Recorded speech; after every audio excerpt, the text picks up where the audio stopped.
Welcome back. If you're here, you've probably had the kind of day that deserves exactly this. Something low-key. Something that doesn't demand anything from you. Something you can let wash over you while the day slowly releases its grip and sleep finds its way in. Tonight, we're going to spend some time with a television show that a lot of people have very complicated feelings about. And I mean that in the most affectionate way possible. Dexter, the Showtime drama that ran from 2006 to 2013, was a show that started as one of the most audacious and well-crafted crime dramas ever put on television, and ended as something that has inspired an entire subgenre of internet criticism, retrospective essays, and genuine baffled heartbreak from people who really, truly loved it in its early years. But here's the thing about tonight. We're not here to celebrate the highs. If you want someone to walk you through the Trinity Killer arc or the devastating genius of the Season 4 finale, there are plenty of places to find that. We're going to do something a little different. Tonight, we're going to spend our evening with the worst-rated, most forgettable, most wheel-spinning episodes in the show's history. The ones where the story seemed to lose interest in itself. The ones where subplots replaced plots and filler replaced momentum, and everyone seemed to be buying time until something more interesting happened. And here's why those episodes are actually perfect for tonight, for right now, for this specific purpose. They're not bad in a gripping way. They're not the kind of bad that makes you lean forward and say what is happening. They're the kind of bad that makes you lean back and say nothing much, really. They're quiet, they're meandering. They involve characters having long conversations that circle the same few ideas without arriving anywhere in particular. Characters stare at the water, characters sit in cars, characters exchange dialogue about things the show has already decided but hasn't quite decided to do anything about yet. They are, in their own strange way, the most soothing episodes the show produced, so get comfortable. If you need to adjust your pillow, do it now. If there's a drink somewhere nearby, go ahead and take a last sip of it, and then let yourself settle in, because we're going to take a very slow, very unhurried walk through some of the most aggressively mediocre television of the 2000s. And by the end of it, there's a very good chance that you will have drifted off to sleep somewhere around the part where a main character kills someone with a pitchfork in a Nebraska cornfield, which is an actual thing that happens, and I will get to that. Let's begin. Before we get into any of the individual episodes, I want to spend a little time setting the stage, because it genuinely matters when you're looking at a show's worst episodes to understand what the best ones look like. The contrast is part of the story, and with Dexter, the contrast is as dramatic as it gets in television. The show premiered on October 1st, 2006, and its central premise was unlike almost anything else on television at the time. Dexter Morgan, played by Michael C. Hall, was a serial killer who only killed other killers. He worked as a blood spatter analyst for the Miami Metro Police Department, which gave him both the knowledge and the access to identify targets who had slipped through the justice system. His adoptive father, a police officer named Harry, had recognized the homicidal impulse in Dexter when he was still a small child, and rather than trying to suppress it entirely, had given it shape. A code. A set of rules that transformed what could have been pure destruction into something more controlled, more purposeful, and for a significant chunk of the show's run, genuinely compelling to watch. The thing that made those early seasons work as well as they did was that the show was interested in the psychological texture of all of it. What does it feel like to maintain a double life?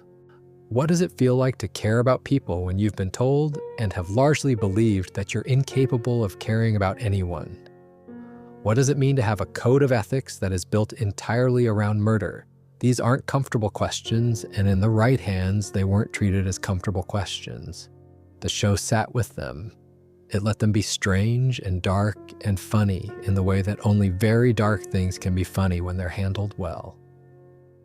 Seasons 1 through 4 were produced under showrunner Clyde Phillips, and that era of the show is still discussed with real affection.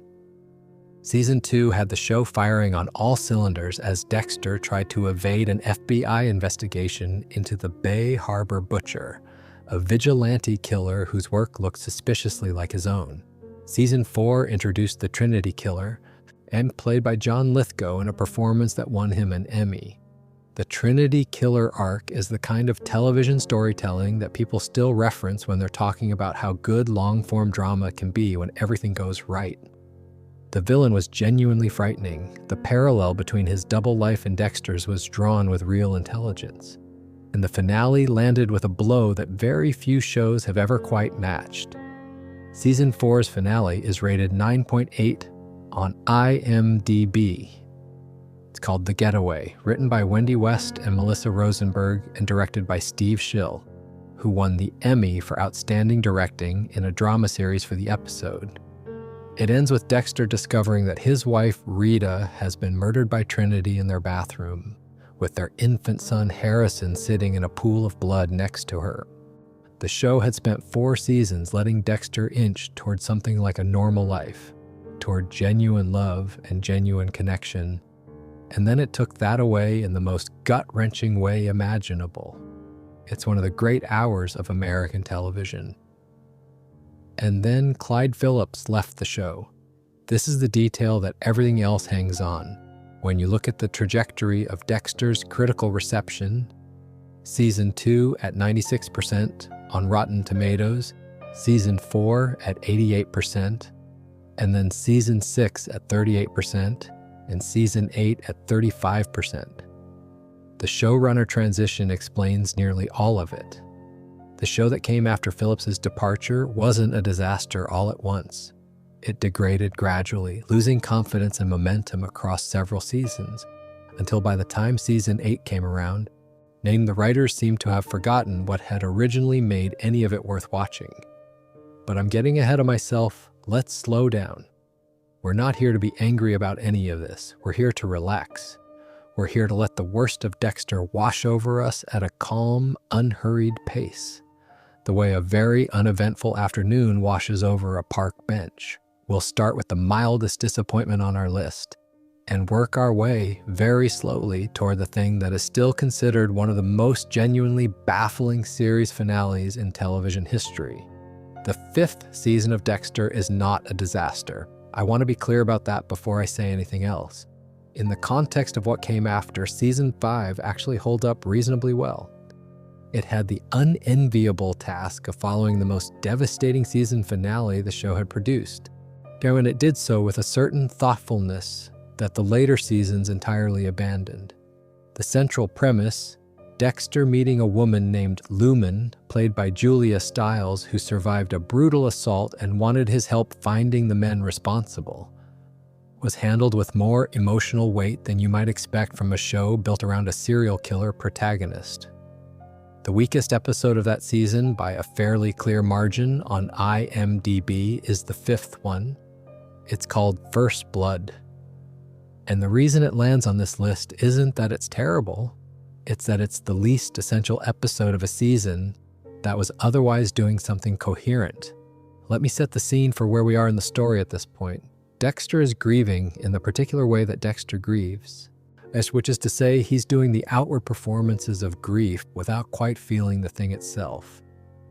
He's struggling with how to raise Harrison, his infant son, now that Rita is gone.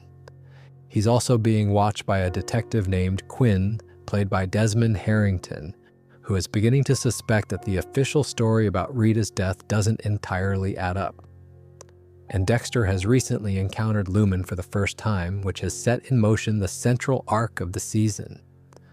First Blood is the episode where those threads are present, visible, clearly moving, and yet somehow not quite going anywhere fast enough to hold the attention fully.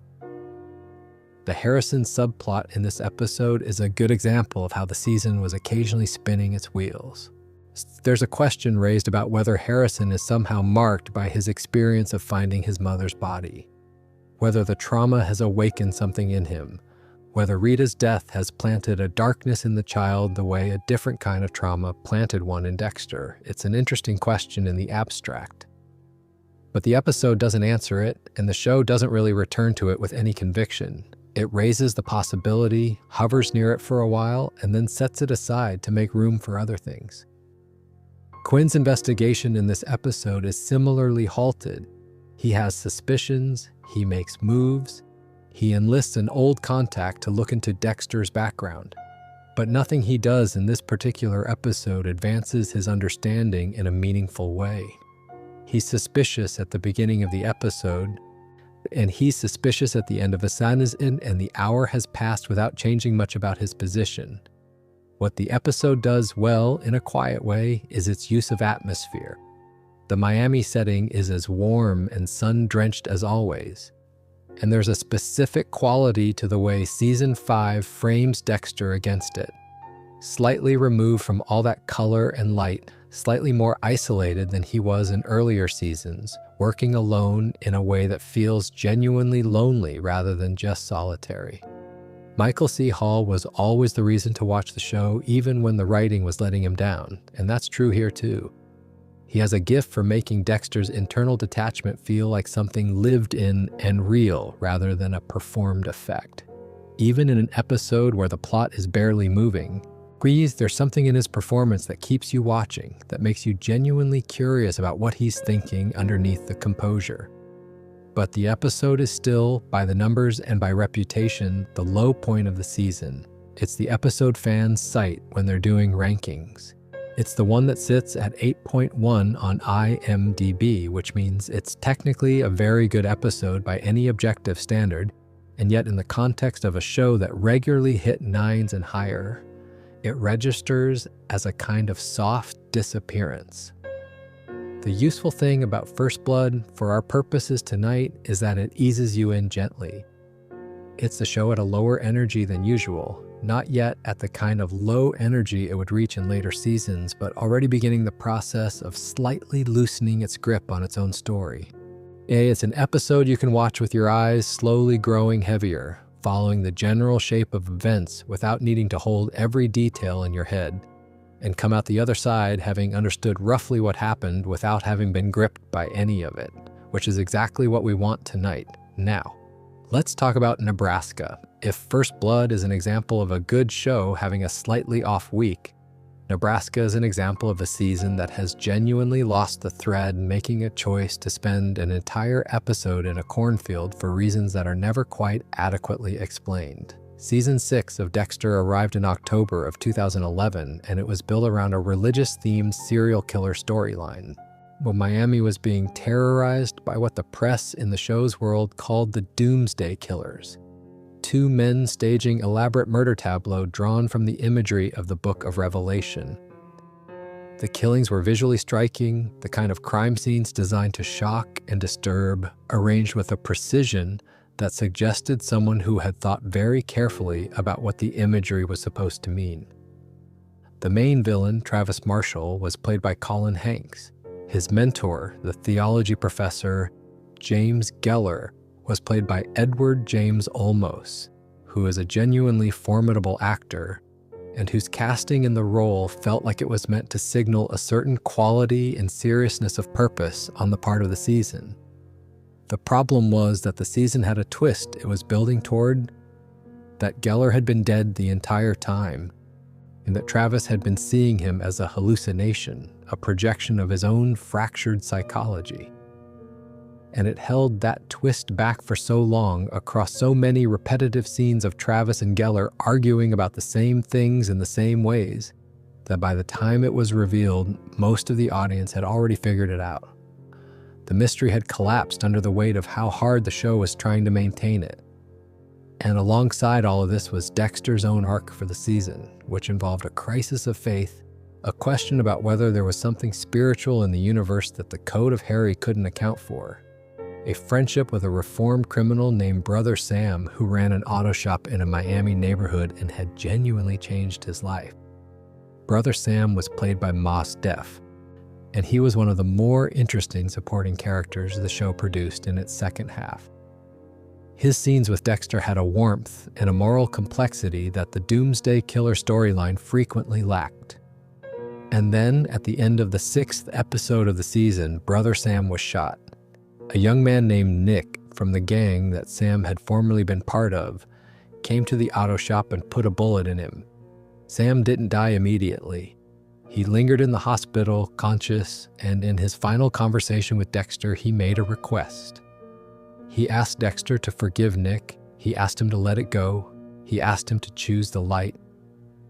Dexter went to Nick, prepared to honor that request. He told Nick that Sam forgave him. He let the moment breathe. And then Nick smiled, not with remorse, with satisfaction, with the expression of someone who had just confirmed that the only witness to his crime was no longer a threat. And Dexter, looking at that smile, felt the choice that had briefly been available to him close back up. He took Nick to the water and drowned him. This is actually a well-constructed sequence. The show set up a genuine moral test and then showed how and why Dexter failed it, and the failure felt earned rather than arbitrary. But the aftermath of Nick's death is where Nebraska begins, and Nebraska is what happens when the show doesn't know what to do with where it's just arrived. After killing Nick, Dexter's internal voice changes. The show has always used Harry as a kind of conscience figure, a projected version of Dexter's adoptive father whose influence kept him tethered to the code. But after the drowning, Harry's voice is gone, and in its place is someone else, Brian Moser, the ice truck killer. Dexter's biological brother, who was the main villain of Season 1 and who Dexter killed in the Season 1 finale. Brian represents everything unrestrained in Dexter, everything that exists without a code, without rules, without any framework beyond the pleasure of the act itself. And Brian, presented as a ghost at Dexter's shoulder, has a suggestion. He thinks Dexter should drive to Nebraska. The reason for this is that back at Miami Metro, Deborah, Dexter's adoptive sister, who is now a lieutenant in the department, has received news that the Trinity killer's wife and daughter have been murdered, and that the only surviving member of that family is the son, Jonah Mitchell.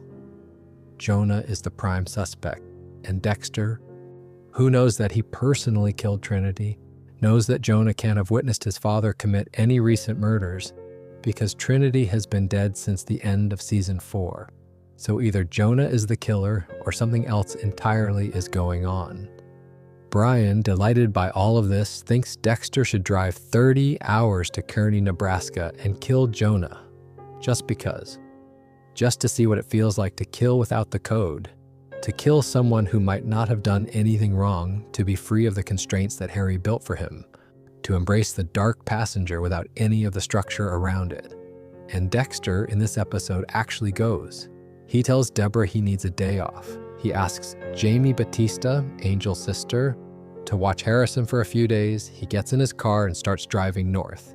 And this is where the episode begins in earnest, and this is where the tone of it becomes clear. Because what Nebraska mostly is a road trip episode. Dexter and Brian driving through American flatlands, Brian egging Dexter on, Dexter laughing more freely than he usually allows himself to. The whole thing having a kind of loose, unanchored energy that would feel liberating if it were in service of something the season actually needed. But it isn't, really. The Doomsday Killer plot is not in Nebraska. The Miami Metro subplot is back in Miami. The thing the season is building toward is elsewhere, and this episode is a detour from him that takes up 50 minutes and arrives back more or less where it started. The details of what happens in Nebraska are worth spending a moment with. Third, because in some ways they represent the episode at its most genuinely strange. Dexter stops at a convenience store on the way. He notices a gun behind the counter, a revolver sitting there available in a way that suggests this particular store has a specific kind of clientele. He distracts the young clerk who's working, and while she's distracted, he takes the gun. This is Dexter behaving in a way the show rarely lets him behave.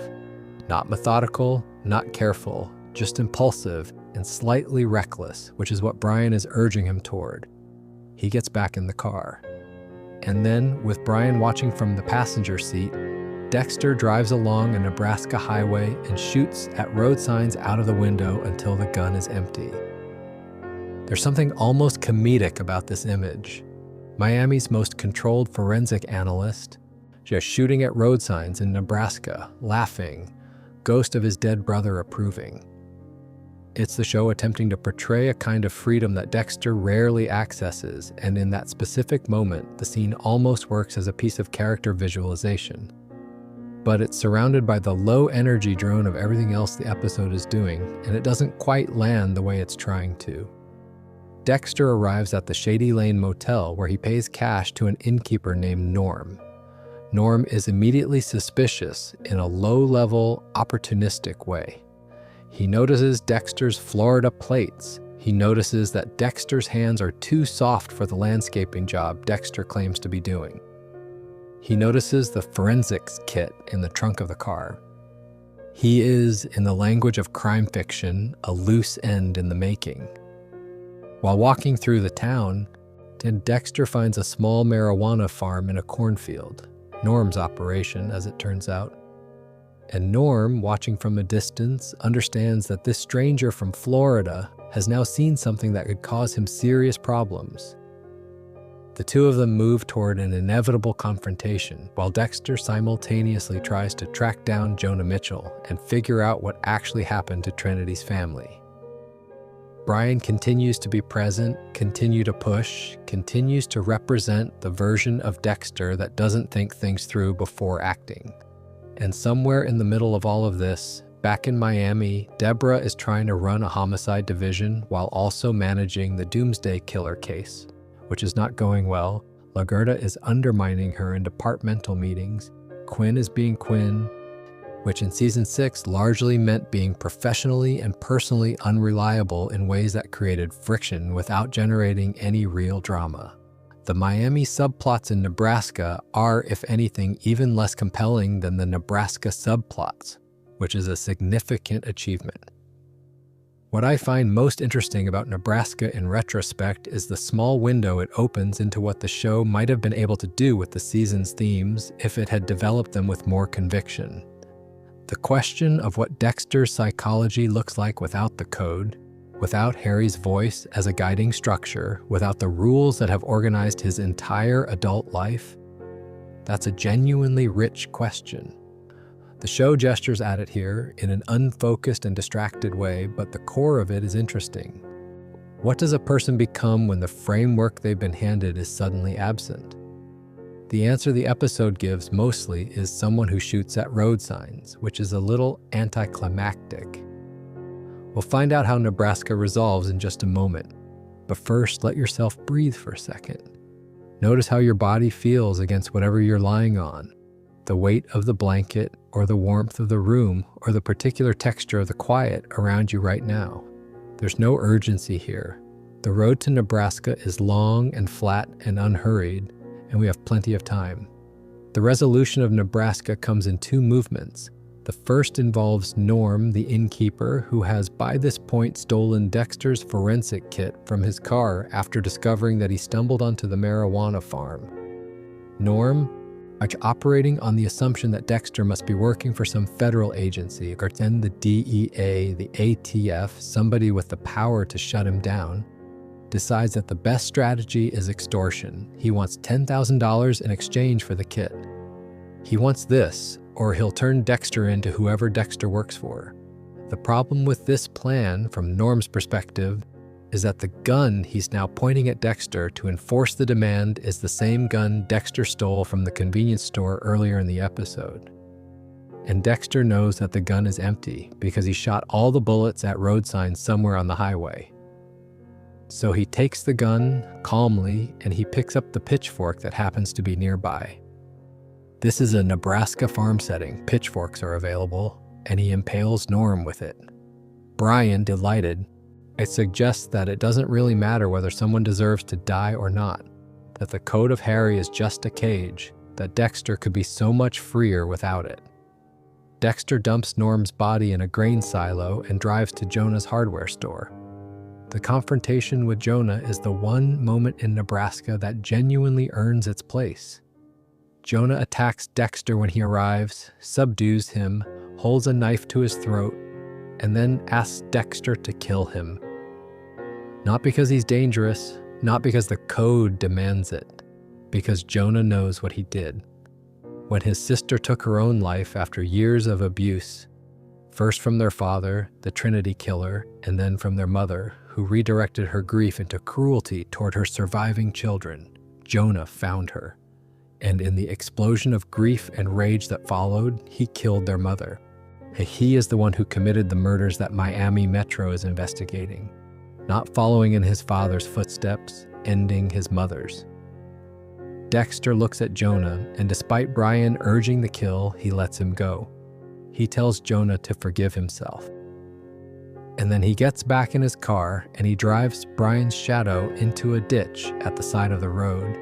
And by the time Miami appears on the horizon, Harry is back at the passenger window, standing in a quiet patch of roadside grass, waiting. Nebraska ends exactly where it began in terms of plot. Nothing about the Doomsday Killer case has moved forward. Nothing about the wider season arc has changed. But the episode does resolve its internal question with a little more grace than its first 40 minutes suggested it would. Dexter chooses the code not because it's been imposed on him from outside, but because a version of the alternative showed him what living without it actually looked like. A man alone in a foreign landscape, shooting at nothing, killing someone who didn't deserve it, arriving nowhere in particular. It's a quiet ending for a quiet episode, and with that, we leave Nebraska behind. We drive back south, back toward Miami, back toward the sun and the palm trees and the fluorescent lights of the precinct, and we get ready for what comes next. What comes next is Sin of Omission, the 8th episode of Season 6. And it is, in many ways, Nebraska's quieter, more domestic companion piece, where Nebraska sent Dexter out of Miami on an unfocused solo adventure. Sin of Omission keeps him firmly in the city and surrounds him with the full cast of supporting characters, and all of whom are doing things that generate the appearance of activity without quite generating drama. The episode opens with Dexter buying donuts. This is not a metaphor. He is literally at a donut shop, thinking about how trusting children are, asking the man behind the counter which pastry would make the best apology gift for a sister who is currently very angry with him. The man behind the counter recommends a cruller. This is the level at which Sin of Omission operates for most of its runtime. Deborah is furious because Dexter disappeared for 5 days during an active serial killer investigation. She's the lieutenant now, which means when her forensic analyst brother vanishes without explanation in the middle of the Doomsday Killer case, it reflects on her. She tells him about Holly Benson, a woman who was abducted by the Doomsday Killers and then released alive, which suggests that Travis Marshall, the younger of the two killers, might be having doubts. Dexter pretends to be surprised.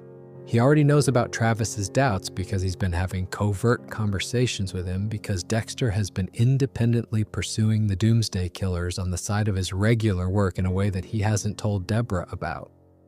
This is the omission of the title. Dexter has been keeping things from his sister, moving through the investigation without her, using information that she should have access to and withholding it because including her would complicate his ability to handle things his own way. It's not the most interesting moral dilemma the show has ever constructed, and the episode doesn't push into it with any real force. It's presented, acknowledged, and then gently shelved in favor of the rest of the hour's business. Travis Marshall, meanwhile, is finding Geller standing outside his sister Lisa's house. In case I haven't mentioned this yet, Lisa Marshall is a schoolteacher who lives a quiet, ordinary life and doesn't know that her brother has spent the past several months participating in a series of religiously motivated murders with a theology professor who, unknown to Travis, is actually a projection of his own fractured mind. She's a character the show uses primarily as a vulnerability for Travis, someone whose ordinary life and obvious love for her brother create the potential for harm. Geller shows Travis a drawing. It depicts an alligator with a chair on its back, and Geller says it just needs the right woman. And the implication is clear enough. Travis is furious. He tells Geller to stay away from his sister. But Geller, who is a hallucination and therefore cannot be threatened in any conventional way, simply continues to exist wherever Travis's psychology chooses to place him. This is the central dramatic problem of Season 6, and it is a problem that Sin of Omission does nothing to resolve. The twist that Geller is dead, that Travis has been hallucinating him the entire time, is, by this point in the season, visible to any viewer who has been paying moderate attention. The signs are everywhere. Geller is never seen interacting with anyone but Travis. He appears and disappears without entering or leaving rooms in the way that living people do. He knows things that a person could only know if they had access to Travis's internal thoughts. The show is holding the revelation in reserve, trying to sustain a mystery that has long since collapsed under the weight of its own evidence. And so scenes like this one, with Travis warning Geller away from his sister, have a particular quality of waiting. They're waiting for the show to acknowledge what everyone already knows. They're marking time. At Miami Metro, Deborah is dealing with LaGuerta. Lieutenant Deborah Morgan reports to Captain Maria LaGuerta, and their relationship at this point in the series is one of low-grade professional hostility, managed through the formal structures of institutional hierarchy. LaGuerta embarrasses Deborah in a meeting about departmental statistics, the kind of petty power move that the show was reasonably good at depicting when it was in a more energetic phase. Here, it functions largely as a reminder that Deborah has pressures from above in addition to pressures from the case. Then there's Quinn. Joey Quinn, played by Desmond Harrington, is a homicide detective who has been an important supporting character since Season 3. Over the course of his time on the show, he's been involved with Deborah romantically, been investigated for potential misconduct, been used as a source of comic relief, and as a vehicle for suspicion directed at Dexter, and in Season 6 has largely settled into a role that can best be described as professionally and personally adrift. In Sin of Omission, Quinn does the following things. He drinks too much, he brings an inappropriate date to Deborah's housewarming party. He becomes rude and antagonistic toward Jamie Batista, Yeeks, and he gets punched by Angel Batista as a consequence of the rudeness. He says when confronted that Deborah never loved him. He leaves in a cab. This is the entirety of Quinn's contribution to Sin of Omission. It's a subplot that exists to demonstrate that Quinn is in a bad place personally, which is information the show has been communicating about Quinn for approximately 2 seasons at this point, and which the episode doesn't do anything new with. The housewarming party itself is a mild, low-energy gathering at Deborah's beach house, and it functions as the kind of social set piece that shows often use when they need to put multiple characters in the same space without the scene needing to do any particular narrative work. People stand near each other and have conversations that are moderately in character. Angel disapproves of his sister Jamie's new relationship. Deborah moves through this gathering like someone who organized it for reasons she's already forgotten. Dexter, meanwhile, is trying to find Travis Marshall. He visits him at the museum where Travis works, asking questions, trying to leverage the relationship he's been quietly building with Travis to get information about Geller's location. Travis says he can't go to the police. Dexter offers to help. Travis tells Dexter he has no idea how dangerous Geller is, which is a statement with an interesting secondary meaning given that Geller is not real, but which Travis delivers with genuine conviction because from his perspective, Geller is extremely real. Travis walks away. No information is exchanged. Dexter attends the memorial service for Brother Sam on Biscayne Bay Beach, where Sam's ashes are scattered over the water. Diego, one of the men from Sam's auto shop, gives Dexter Sam's Bible, still stained with blood from the shooting. Dexter holds it and wonders whether Sam's influence has changed him in some way he can't quite measure. Whether the choice he made in Nebraska to forgive Jonah to let him live represents something new in him or just a temporary deviation from his usual patterns. This is the kind of internal question that the show handled with particular skill in its earlier seasons, where Dexter's voiceover monologue was used to genuinely excavate his psychology, rather than just describe the events of the scene we were already watching. In Season 6, the voiceover has a flatter quality. It states what's happening and identifies it as significant without quite making it feel significant. It tells us that Dexter is wondering about himself, but it doesn't create the sensation of actually being in that wondering. Sin of Omission ends without having moved the season's main story meaningfully forward. Travis has not been caught, Geller has not been exposed, Deborah has not resolved her conflict with Lagerta, Quinn has not done anything constructive. Dexter has a blood-stained Bible and a cruller. It is, in its own way, one of the most perfectly self-contained examples of filler television I have ever spent time with. Not aggressively bad, not memorably misguided, just very, very present, taking up space, asking your attention for 50 minutes, and then returning it without having done much with it. And that, for tonight's purposes, is a quality we can appreciate. Let everything from Season 6 drift away for a moment. To let the Miami sun and the housewarming party and the grain silo in Nebraska all recede. We're going to skip ahead now past the events of Season 7, which was actually a reasonably strong season and doesn't belong on this particular list. We're going to land in the summer of 2013 at the beginning of the 8th and final season of Dexter, and we're going to spend some time there because Season 8 is where the show's long, slow decline finally arrived somewhere definitive. Season 8 is the most controversial season of the original series by a significant margin. Its Rotten Tomatoes score of 35% is only marginally lower than Season 6's 38%, but the critical response to it had a different emotional register.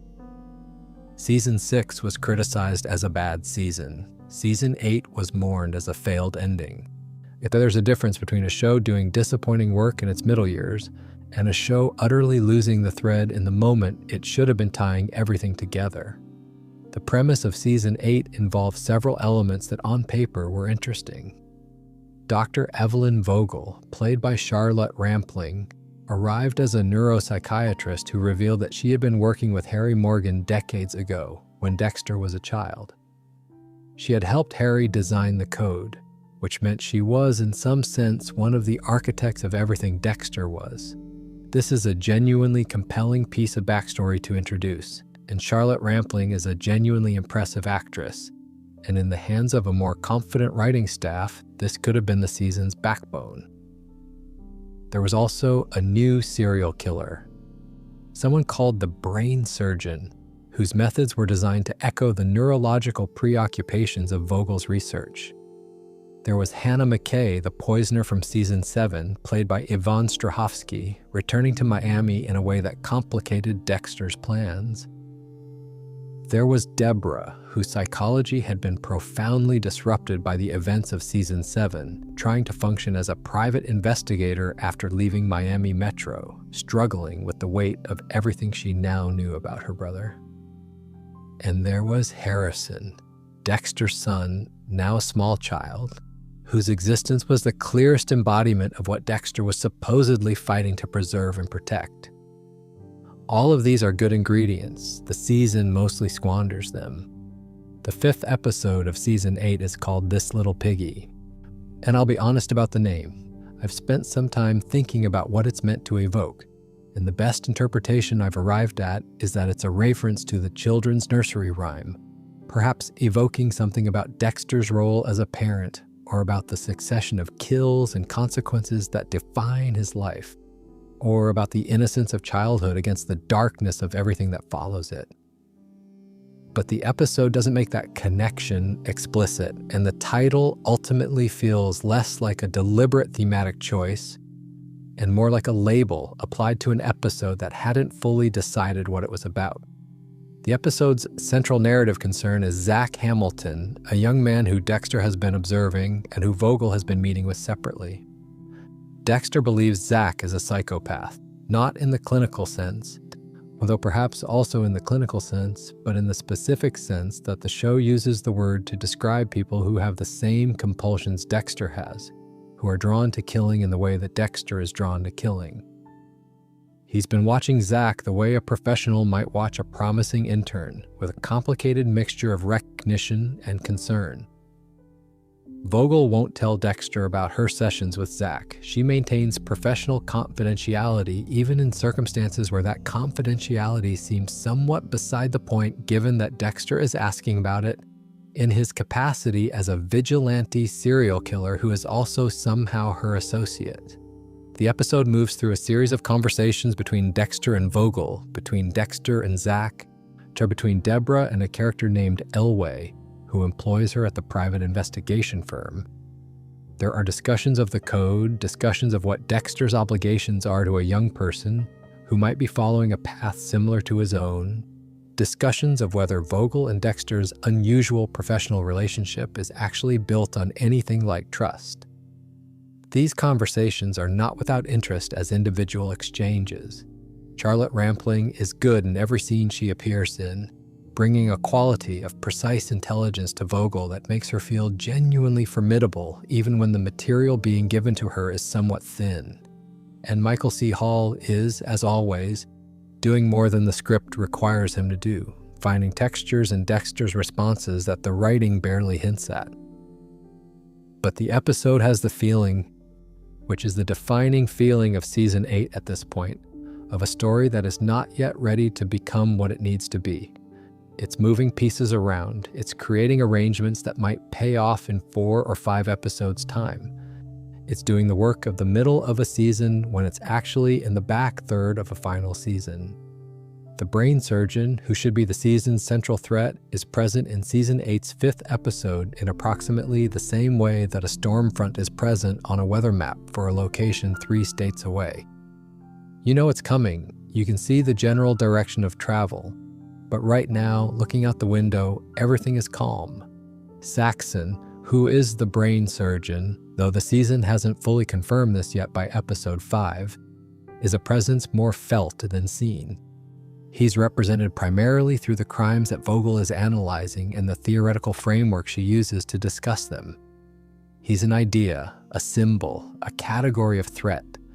He is not yet the immediate and urgent thing that a final season's villain needs to be by the time you're approaching the second half of the run. And so, this little piggy is an episode that happens, scenes occur in it, characters speak, things that the show has established are reiterated in slightly different combinations. The brain surgeon lingers in the background like a weather event that hasn't quite arrived. Deborah struggles in the foreground like someone the show knows it needs to do more with, but isn't sure how. Zach Hamilton is interesting for about 4 scenes, and then the show isn't entirely sure what to do with him either. And Michael C. Hall wears a light linen shirt and looks thoughtfully at things.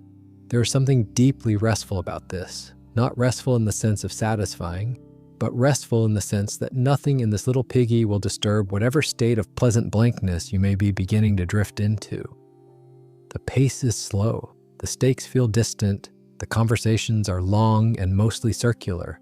If you were watching this episode on a Sunday evening after a long week, in a warm room, with something to drink nearby, the odds are very good that you would find your attention beginning to soften somewhere around the 20-minute mark, which once again is precisely the mood we're cultivating here. So let this little piggy do what it does. Let the conversations blur a little. Let Charlotte Rampling say thoughtful things about the architecture of a psychopathic mind.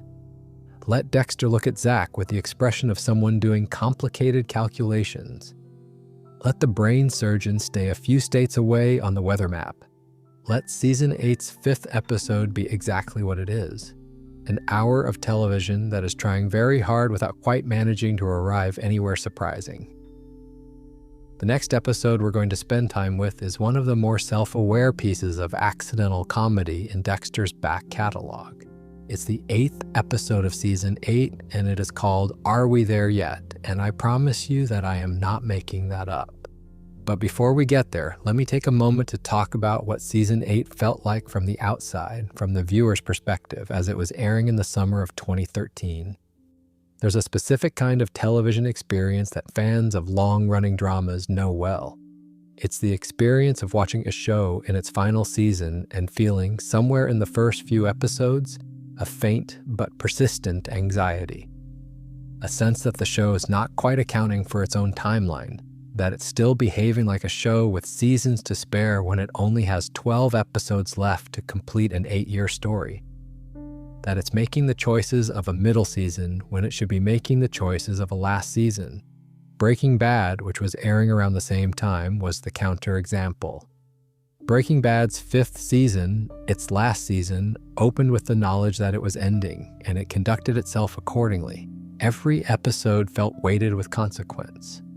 Every scene felt like it was happening in a story that knew what it was moving toward.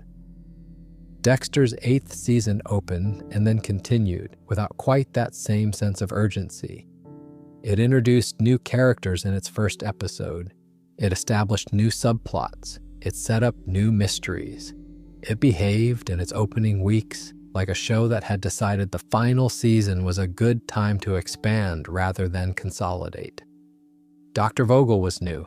The brain surgeon was new. Even the renewed focus on Deborah's psychological unraveling had a freshness to it that felt less like a culmination and more like a beginning. This made watching it week by week a particular kind of exhausting experience for invested viewers. Every episode was scanned for signs that the show was beginning to gather itself, beginning to build towards something, beginning to demonstrate that it understood how close to the end it was. And for most of the season, those signs were not convincingly present. This Little Piggy, the 5th episode, is one of the clearest examples of the season's pacing problems. And the pacing problems are worth understanding because they're what give the episode its specific quality of gentle, unhurried uselessness. The brain surgeon had been established in the first episode of the season as an active threat. His crimes were disturbing. Vogel's connection to him was clearly going to be important. The show had set up a villain who should have been accelerating the season's energy with every appearance. Instead, the brain surgeon in the early episodes was primarily a backdrop against which character conversations took place. He was motivating Dexter and Vogel to spend time together, to talk, to establish the unusual dynamic of their relationship. He was providing a reason for scenes to happen without yet being the thing those scenes were actually about, which meant that in This Little Piggy, episode 5 of 12, the season's main villain still felt somewhat theoretical, still felt like something you were going to have to wait for, still felt like a season waiting to begin rather than one already deep into its own story. Meanwhile, Deborah's storyline in season 8 is genuinely the best thing the season has going for it, and it also the place where the show's structural problems are most visible. Jennifer Carpenter's doing extraordinary work. Deborah in season 8 is a character in genuine psychological crisis. Not crisis as a plot device, but crisis as a lived, complicated moment-to-moment reality. She knows what her brother is. She's been carrying that knowledge since the season 6 finale, through all of season 7, through everything. And the weight of it, combined with the specific thing that happened between her and Dexter in season 7, that the show handles with a delicacy it barely applies to anything else, has made her someone who is barely holding herself together. The private investigation job at Elway's firm is a good detail, actually. It gives her a context to exist and that's adjacent to law enforcement without being in it. Somewhere she can use her skills while keeping a necessary distance from the institutional world she's left behind. And her scenes with Elway have a tentative, careful quality. Two people feeling out the edges of a professional relationship without quite knowing what to do with each other.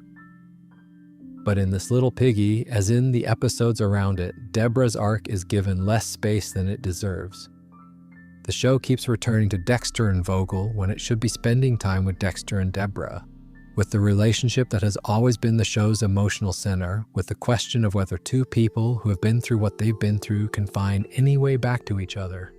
That question has a real answer. The season arrives at it eventually, but in its middle section, it defers the answer in favor of conversations about the code and discussions about the brain surgeon's psychological profile, and scenes in which Zach Hamilton proves to be both an interesting and a narratively inconvenient character to have introduced this late. There's a moment in This Little Piggy where Dexter and Vogel sit outside in what I believe is a parking structure or a quiet exterior location, and have a conversation that covers material the show has already covered in episodes 2, 3, and 4 of the same season. They talk about what the code means. They talk about whether Dexter is something new in human experience or something as old as violence itself. They talk about whether the relationship between them is professional or something else, something stranger, something that doesn't have a clean category. It's a conversation that Charlotte Rampling delivers with such evident intelligence and such clear physical authority that you almost don't notice it's covering ground the season has already covered. Almost.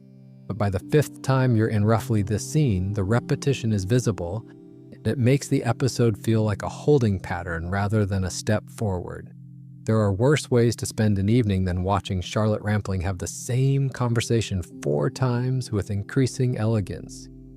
But it is not, by any reasonable standard, what a television show should be doing in the 5th episode of its final season.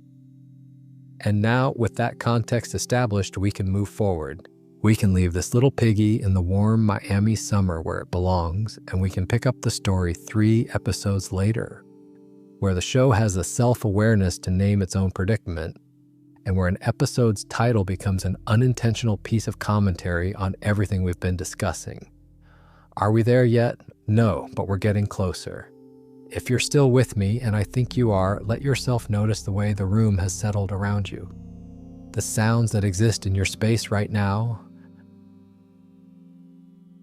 whatever they are, the low hum of electronics, something outside, the sound of your own breathing, they've probably been there the whole time and you've only just registered them. That's a good sign.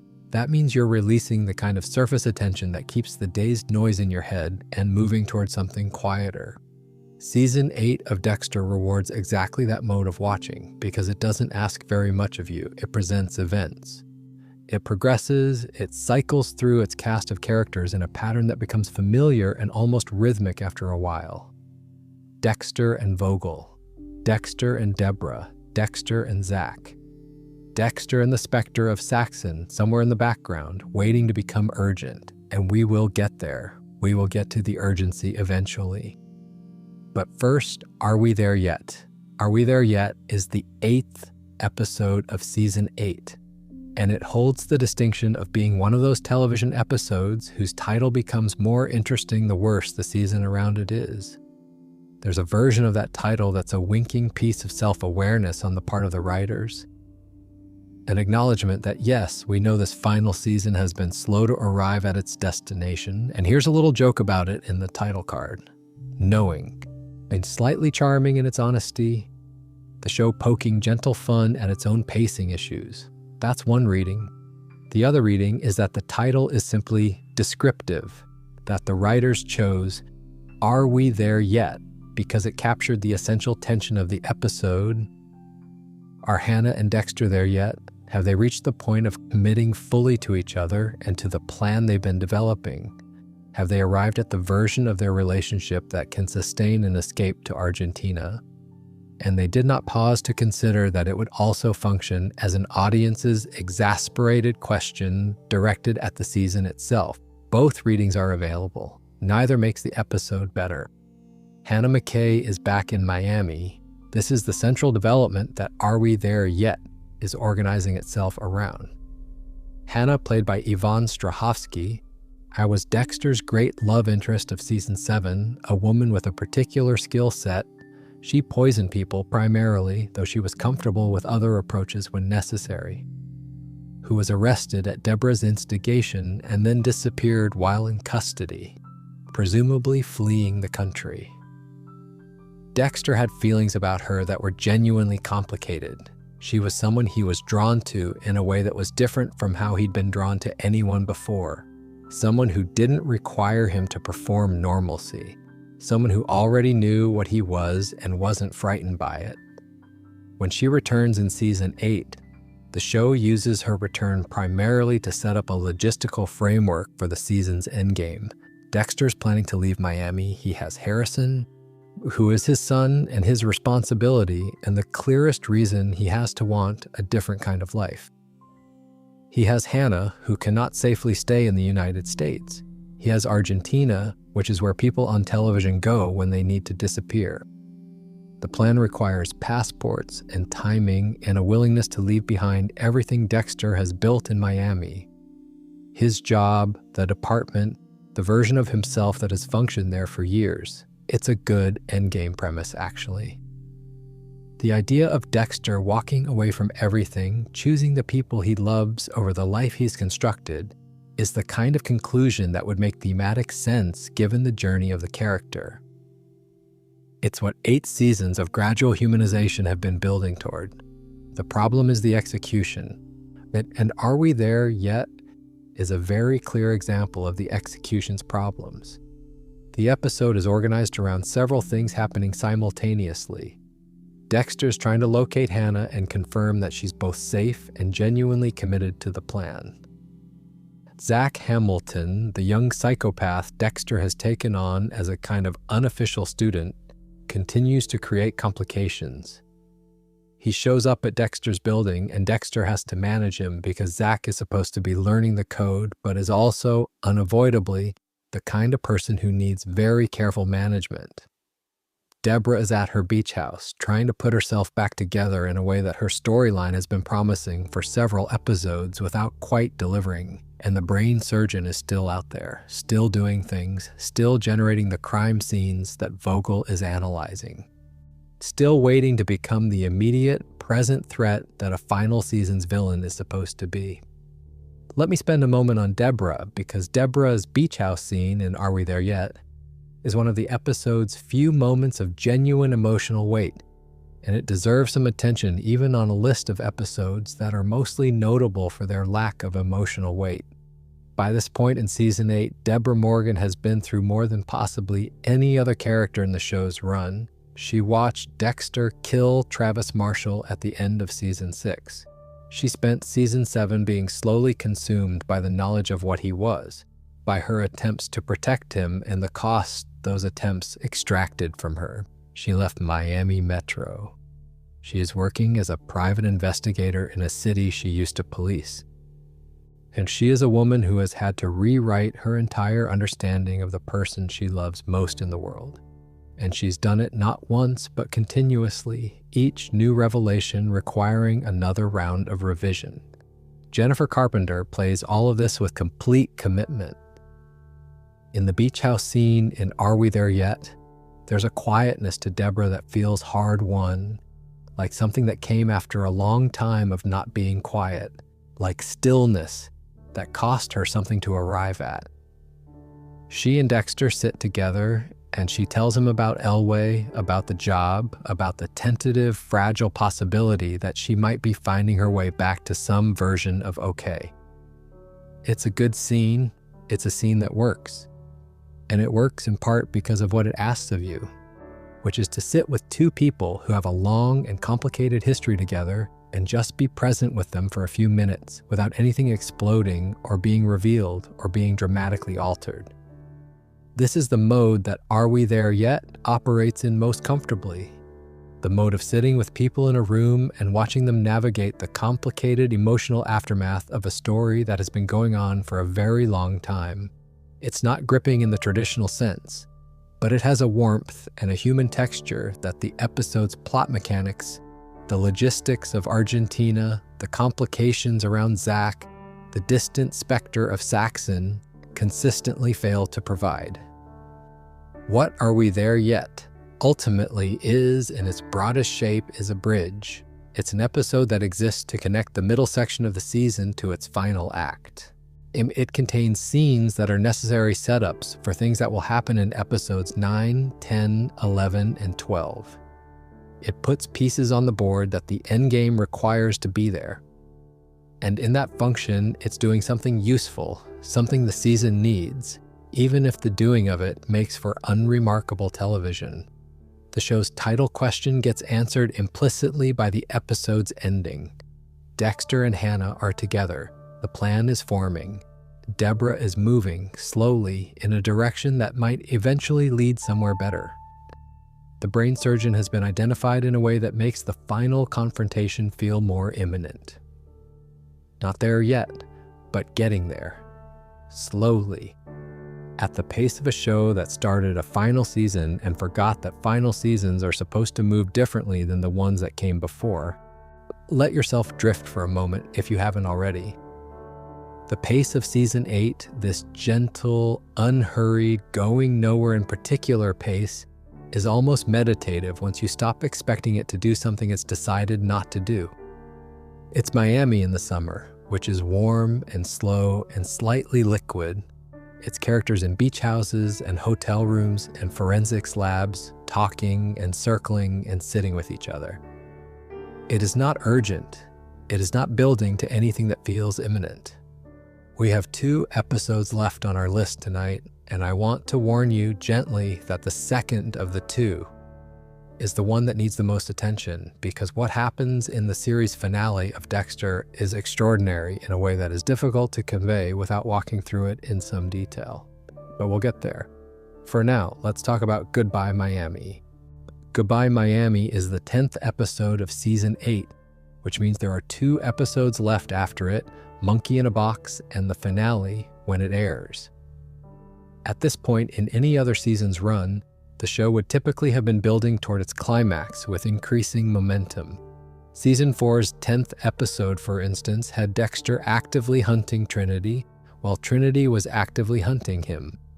The 2 of them on a genuine collision course, the tension mounting toward a finale that everyone watching knew was coming but couldn't quite prepare for.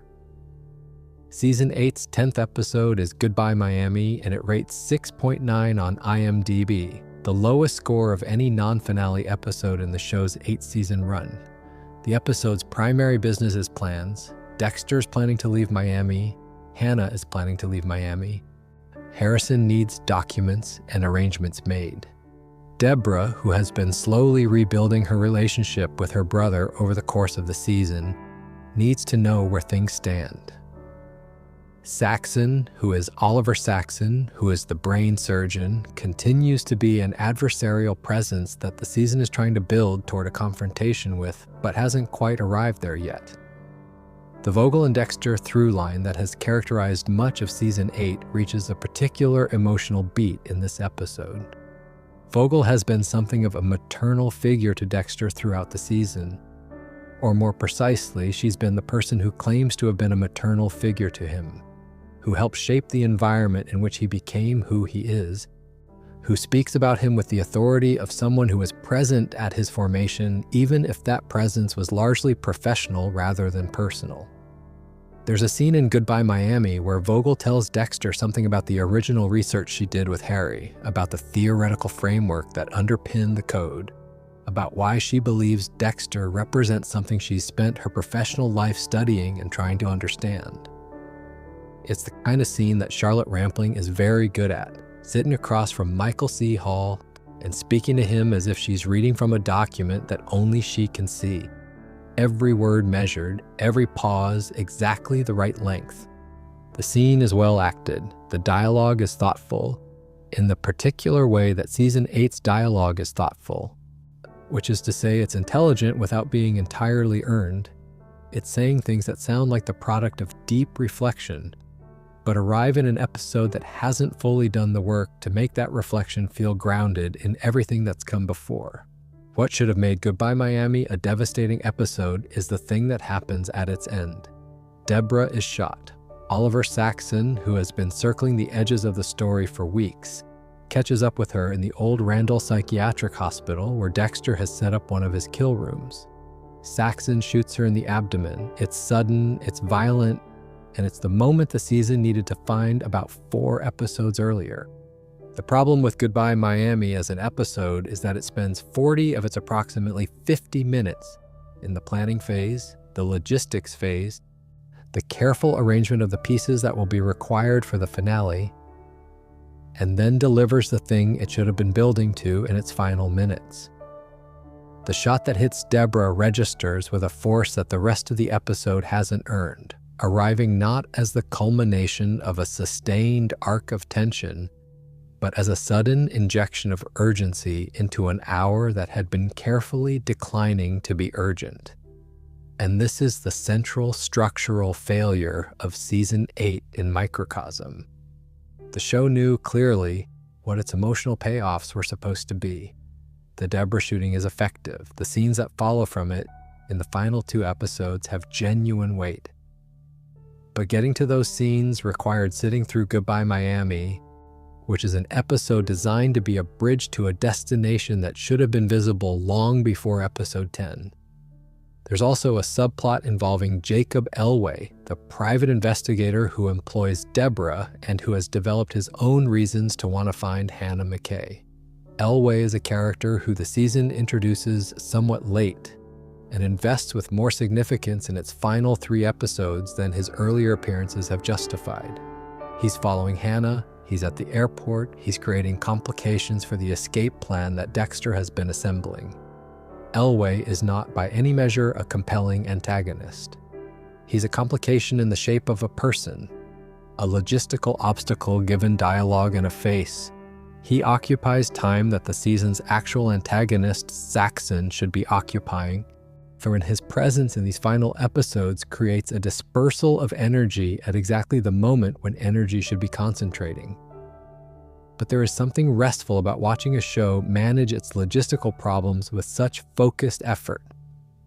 There is something almost soothing about the way Goodbye Miami treats the simple act of leaving. Getting the passports, booking the flights, identifying which gate at which terminal, working out who will be where and when, with the same seriousness of purpose that the best seasons of Dexter brought to the act of catching a killer. The show was, at its best, very good at the procedural texture of things, at the patient accumulation of detail that made its world feel concrete and specific. That quality survived into season 8, even when so much else had faded. And in Goodbye Miami, it shows up in the service of planning an international escape rather than investigating a crime scene. It's not what we came to watch, but it has its own low-key interest if you let go of the expectation of what it's supposed to be. Which brings us finally to the last episode on our list tonight, the one that started all the conversations, the one that inspired a kind of collective televised grief when it aired on September 22nd, 2013, and that is still cited more than a decade later as one of the most definitively unsatisfying series finales in the history of American television. We're going to talk about Remember the Monsters. But first, a breath. Let yourself be where you are. Notice the quiet. Notice how the day has receded. The worst of Dexter's middle years are behind us now. We're at the end. And the end is its own particular thing entirely. Actually, before we get to Remember the Monsters, I want to spend a little more time in Goodbye Miami because there's something about this specific episode that I think captures the Season 8 experience more completely than almost any other single hour, and it's worth trying to articulate what that thing is. The best way I can describe it is this. Goodbye Miami is an episode that feels like it was written from an outline. Like the writers sat down and produced a document that said, in episode 10, X needs to happen, Y needs to happen, Z needs to set up the finale. And then they wrote those things with reasonable competence, hitting all the necessary marks without quite finding the aliveness in any of it. This is a different kind of failure from the failure of Nebraska or Sin of Omission, which were episodes where the show was distracted, where it had wandered off somewhere that wasn't quite the main story and was killing time until it found its way back. Goodbye Miami is an episode that is completely focused on the main story. Every scene is doing something relevant. Every conversation advances the plot in some direction. And yet the whole thing feels hollow in a way that's harder to account for than distraction or wandering. I think the hollowness comes from a particular quality of writing where the plot is doing the work that the characters should be doing. When the Argentina plan is being discussed, the logistics are clear and the steps are mapped out, but you don't quite feel what it means to Dexter to be leaving. Again, when Vogel talks about her history with Harry, the exposition is coherent and the backstory lands, but you don't quite feel the weight of that history in Dexter's body, in his face, in the particular way Michael C. Hall holds himself when information is changing something in him. The show is telling you things rather than showing you the feeling of those things. And in television, the difference between those two approaches is everything. Season 8 started with ambition. The premiere, which is actually one of the better episodes of the season, had a quality of controlled pressure to it, a sense that things were about to accelerate. The Vogel revelation was well handled. The brain surgeon's crimes were disturbing in a way the season sustained for a few episodes. The Deborah storyline was compelling from the very beginning. All the ingredients were present for a genuinely powerful final season. And then, somewhere in the middle stretch, somewhere around episode 4 or 5, somewhere around this little piggy and the episodes surrounding it, the acceleration stopped. The show found its pace and stayed there, and that pace was not the pace of a story that understood it was running out of time. By Goodbye Miami, the season had been at that pace for long enough that the finale felt like something it was still working up to rather than something it was arriving at. The shot that hits Deborah at the end of the episode is jolting in the way that any sudden violence is jolting, but it arrives as an external intervention in a season that had been moving too slowly. A narrative emergency dropped in from outside to restart the urgency that should have been building all along. Deborah is shot. Oliver Saxon has a gun and the opportunity and the motivation. She goes down in the old psychiatric hospital, phone in hand, calling for help as she lies on the floor. And with that, Goodbye Miami ends. With that, we move into the finale. With that, we move toward the lumberjack. But before we get there, I want to note something about the way Season 8 handled the question of what Dexter's ultimate fate should look like. There were, theoretically, several options. Dexter could be caught. He could choose to turn himself in. He could be killed. He could successfully escape. He could find some kind of genuine peace, however improbable. Each of these options has a different thematic valence, and a different statement about what the show believed about the character and about the ideas it had been exploring for 8 years. The choice the show made, the finale's choice, which we're about to get into, was not any of these exactly. It was something stranger, something that satisfied almost none of the frameworks that the show had built across its run, something that looked, to most of the people who watched it, like a conclusion designed not to conclude, but to simply stop. We'll get into the details of it very soon. But I want you to have the context, the sense of a season that had been trying and failing to find its climactic gear, before we walk into the finale's specific catastrophe together. The other thing worth noting about Goodbye Miami before we leave it is a scene that involves Dexter and Deborah at her beach house, or earlier in the episode before the shooting. It's a quiet scene. They sit together, the two of them, and they talk about the future in the tentative, careful way that people talk about the future when they're not sure they're allowed to believe in it. Deborah asks about Argentina. Dexter tells her what he's planning, and for a moment, the show allows itself to be simply about these two people who have been through everything together, two people who grew up in the same house and made each other who they are, and have spent 8 years managing the impossible weight of Dexter's secret. It's a moment where the show remembers what it was always, underneath everything else, about. Not the kills and the code and the procedural mechanics of a serial killer's double life, but the relationship between a brother and a sister who can't stop trying to protect each other, even when protecting each other costs them everything. Jennifer Carpenter is extraordinary in this scene. She brings a quality of exhausted love to Deborah, not romantic love. The show navigated away from the complicated suggestion it briefly made about that. But the deep, conditional, on-nothing love of someone who has known another person their entire life and has decided, despite all evidence about the cost of that decision, to keep knowing them. It's the best scene in Goodbye Miami. It may be the best scene in the back half of Season 8.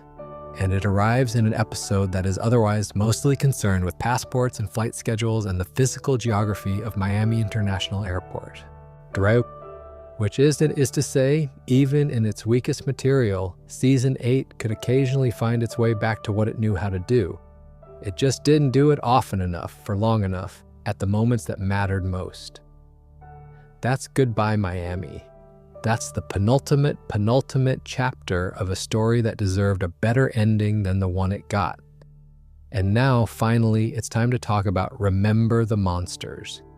The series finale of Dexter aired on September 22, 2013. It drew approximately 2.8 million viewers on its initial broadcast, with 3.3 million including the repeat viewings later that same evening. These were, at the time, the largest audience figures in Showtime's history for any original series episode. The show that was ending was still, by any conventional metric, a massive success. People wanted to see how it ended. They tuned in.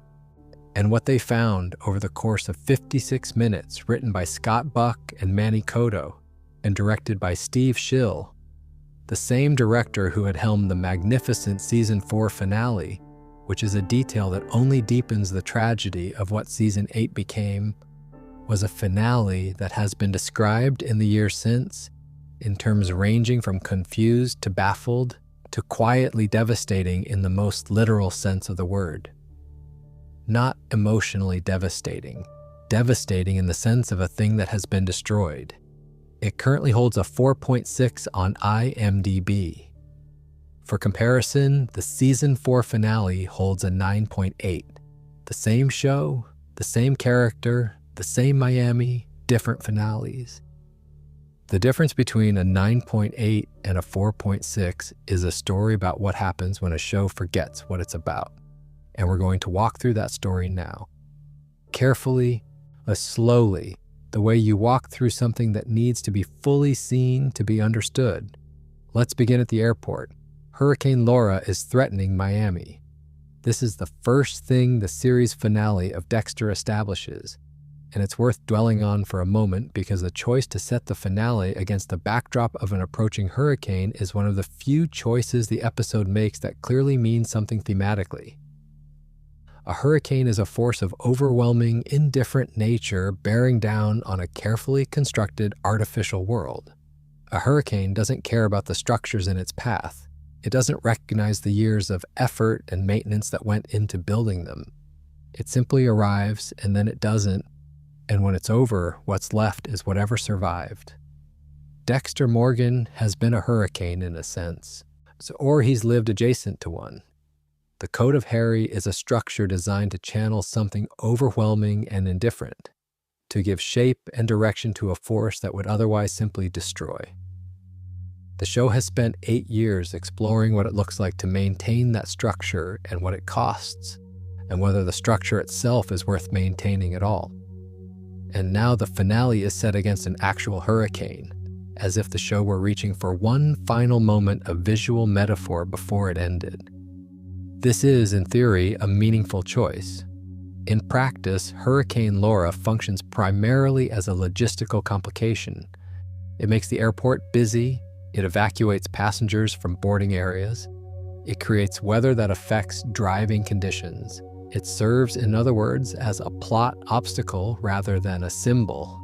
And the finale is going to give it the role of plot obstacle so consistently over the next 56 minutes that any symbolic weight it might have carried gets gradually displaced by function. But let's begin at Miami International Airport, which is where the finale opens. Dexter and Harrison are moving quickly through the terminal. Harrison is a small child. By this point in the story, he's 4 or 5 years old enough to walk and talk and hold his father's hand in an airport, young enough to be carried if needed. They're heading toward their gate for a flight to Rio de Janeiro, which is the first leg of the journey that will eventually take them to Argentina, to Hannah, to the life that Dexter has decided he wants to have. But Hannah isn't at the gate when they arrive. She calls Dexter's cell from somewhere else in the airport.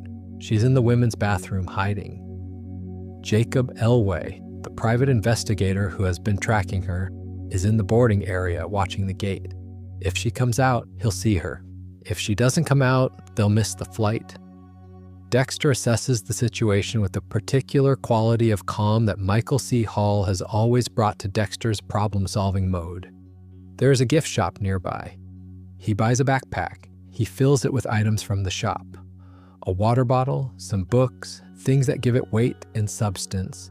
the suggestion of content without anything specific inside.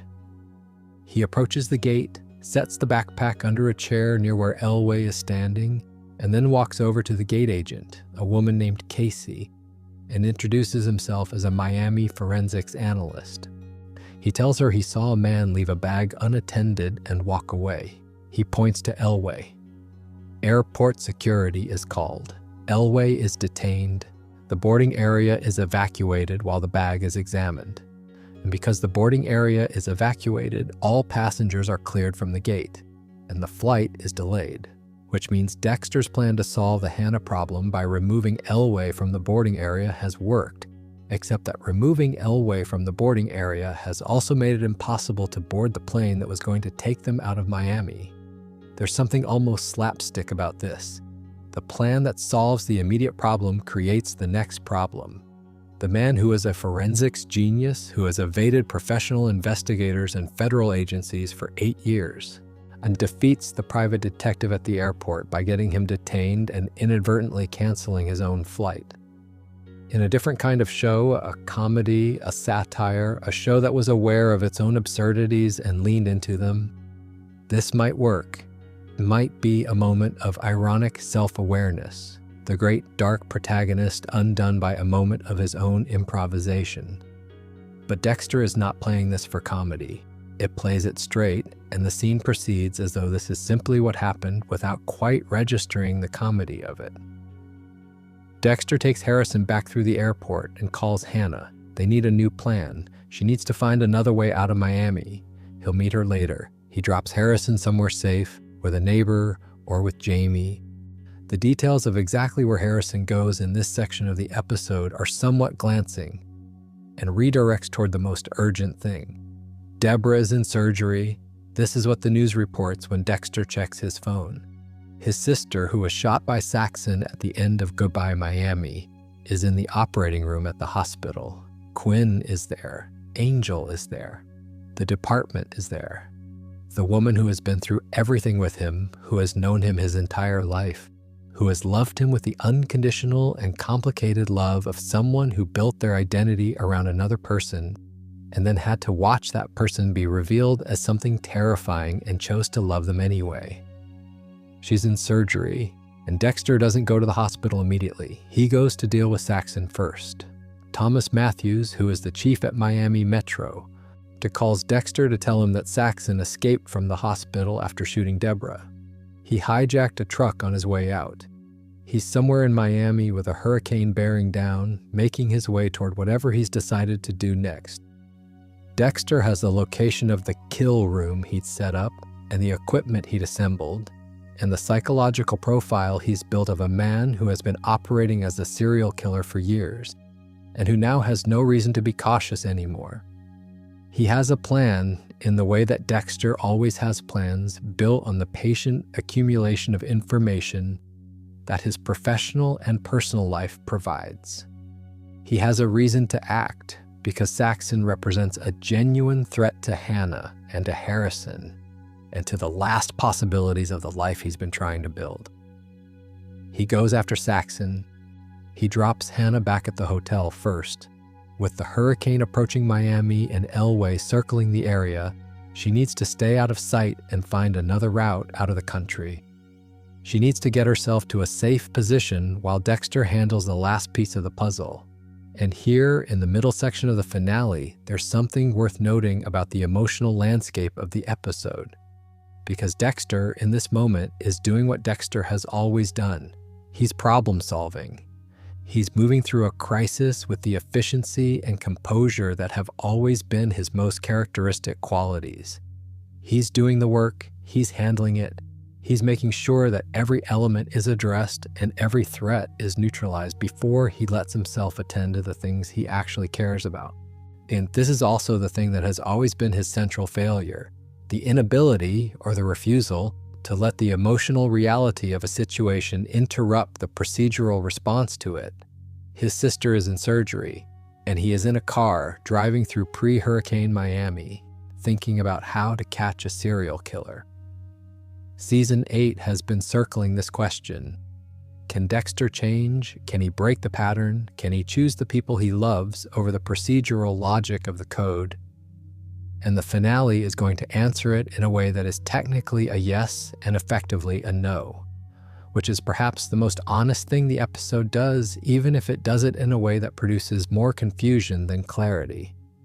Meanwhile, at the hospital, Deborah is out of surgery. She's in recovery. Quinn is at her side. Hahai tells her he loves her. A thing that Season 6 and Season 7 have established as complex and conditional and not quite resolved. Quinn and Deborah's relationship carrying years of history that the show has handled with varying degrees of care. As she drifts back toward consciousness before the sedation fully releases her, she mumbles that she loves him too. It's a quiet moment, a tender one. Jennifer Carpenter barely conscious, Desmond Harrington watching over her, the hospital sounds in the background, the hurricane outside somewhere getting closer. The episode does this well. It uses the hospital scenes to slow down, to find a different register from the airport scramble and the Saxon pursuit, and to remind you that underneath all the serialized complexity, there are people here who are simply trying to get through something terrible together. Quinn steps outside briefly and Deborah is left alone. The nurses are nearby, the monitors are steady. She has survived the surgery. She is going to be all right. Or at least that is what the episode is telling you with the calm of the recovery room and the steadiness of the equipment and the ordinary functional presence of the medical staff who have done their job and done it well. This is a relief that the episode is deliberately giving you. It is telling you in the language of the hospital room that Deborah is okay, that she made it, that the worst thing that could happen in the finale is not going to happen. It is going to revoke this relief approximately 30 minutes later. The Saxon has been captured. After a sequence involving Dexter and some reasonably competent detective work, Saxon is subdued and brought to a police holding room rather than a kill table. Dexter has made a decision.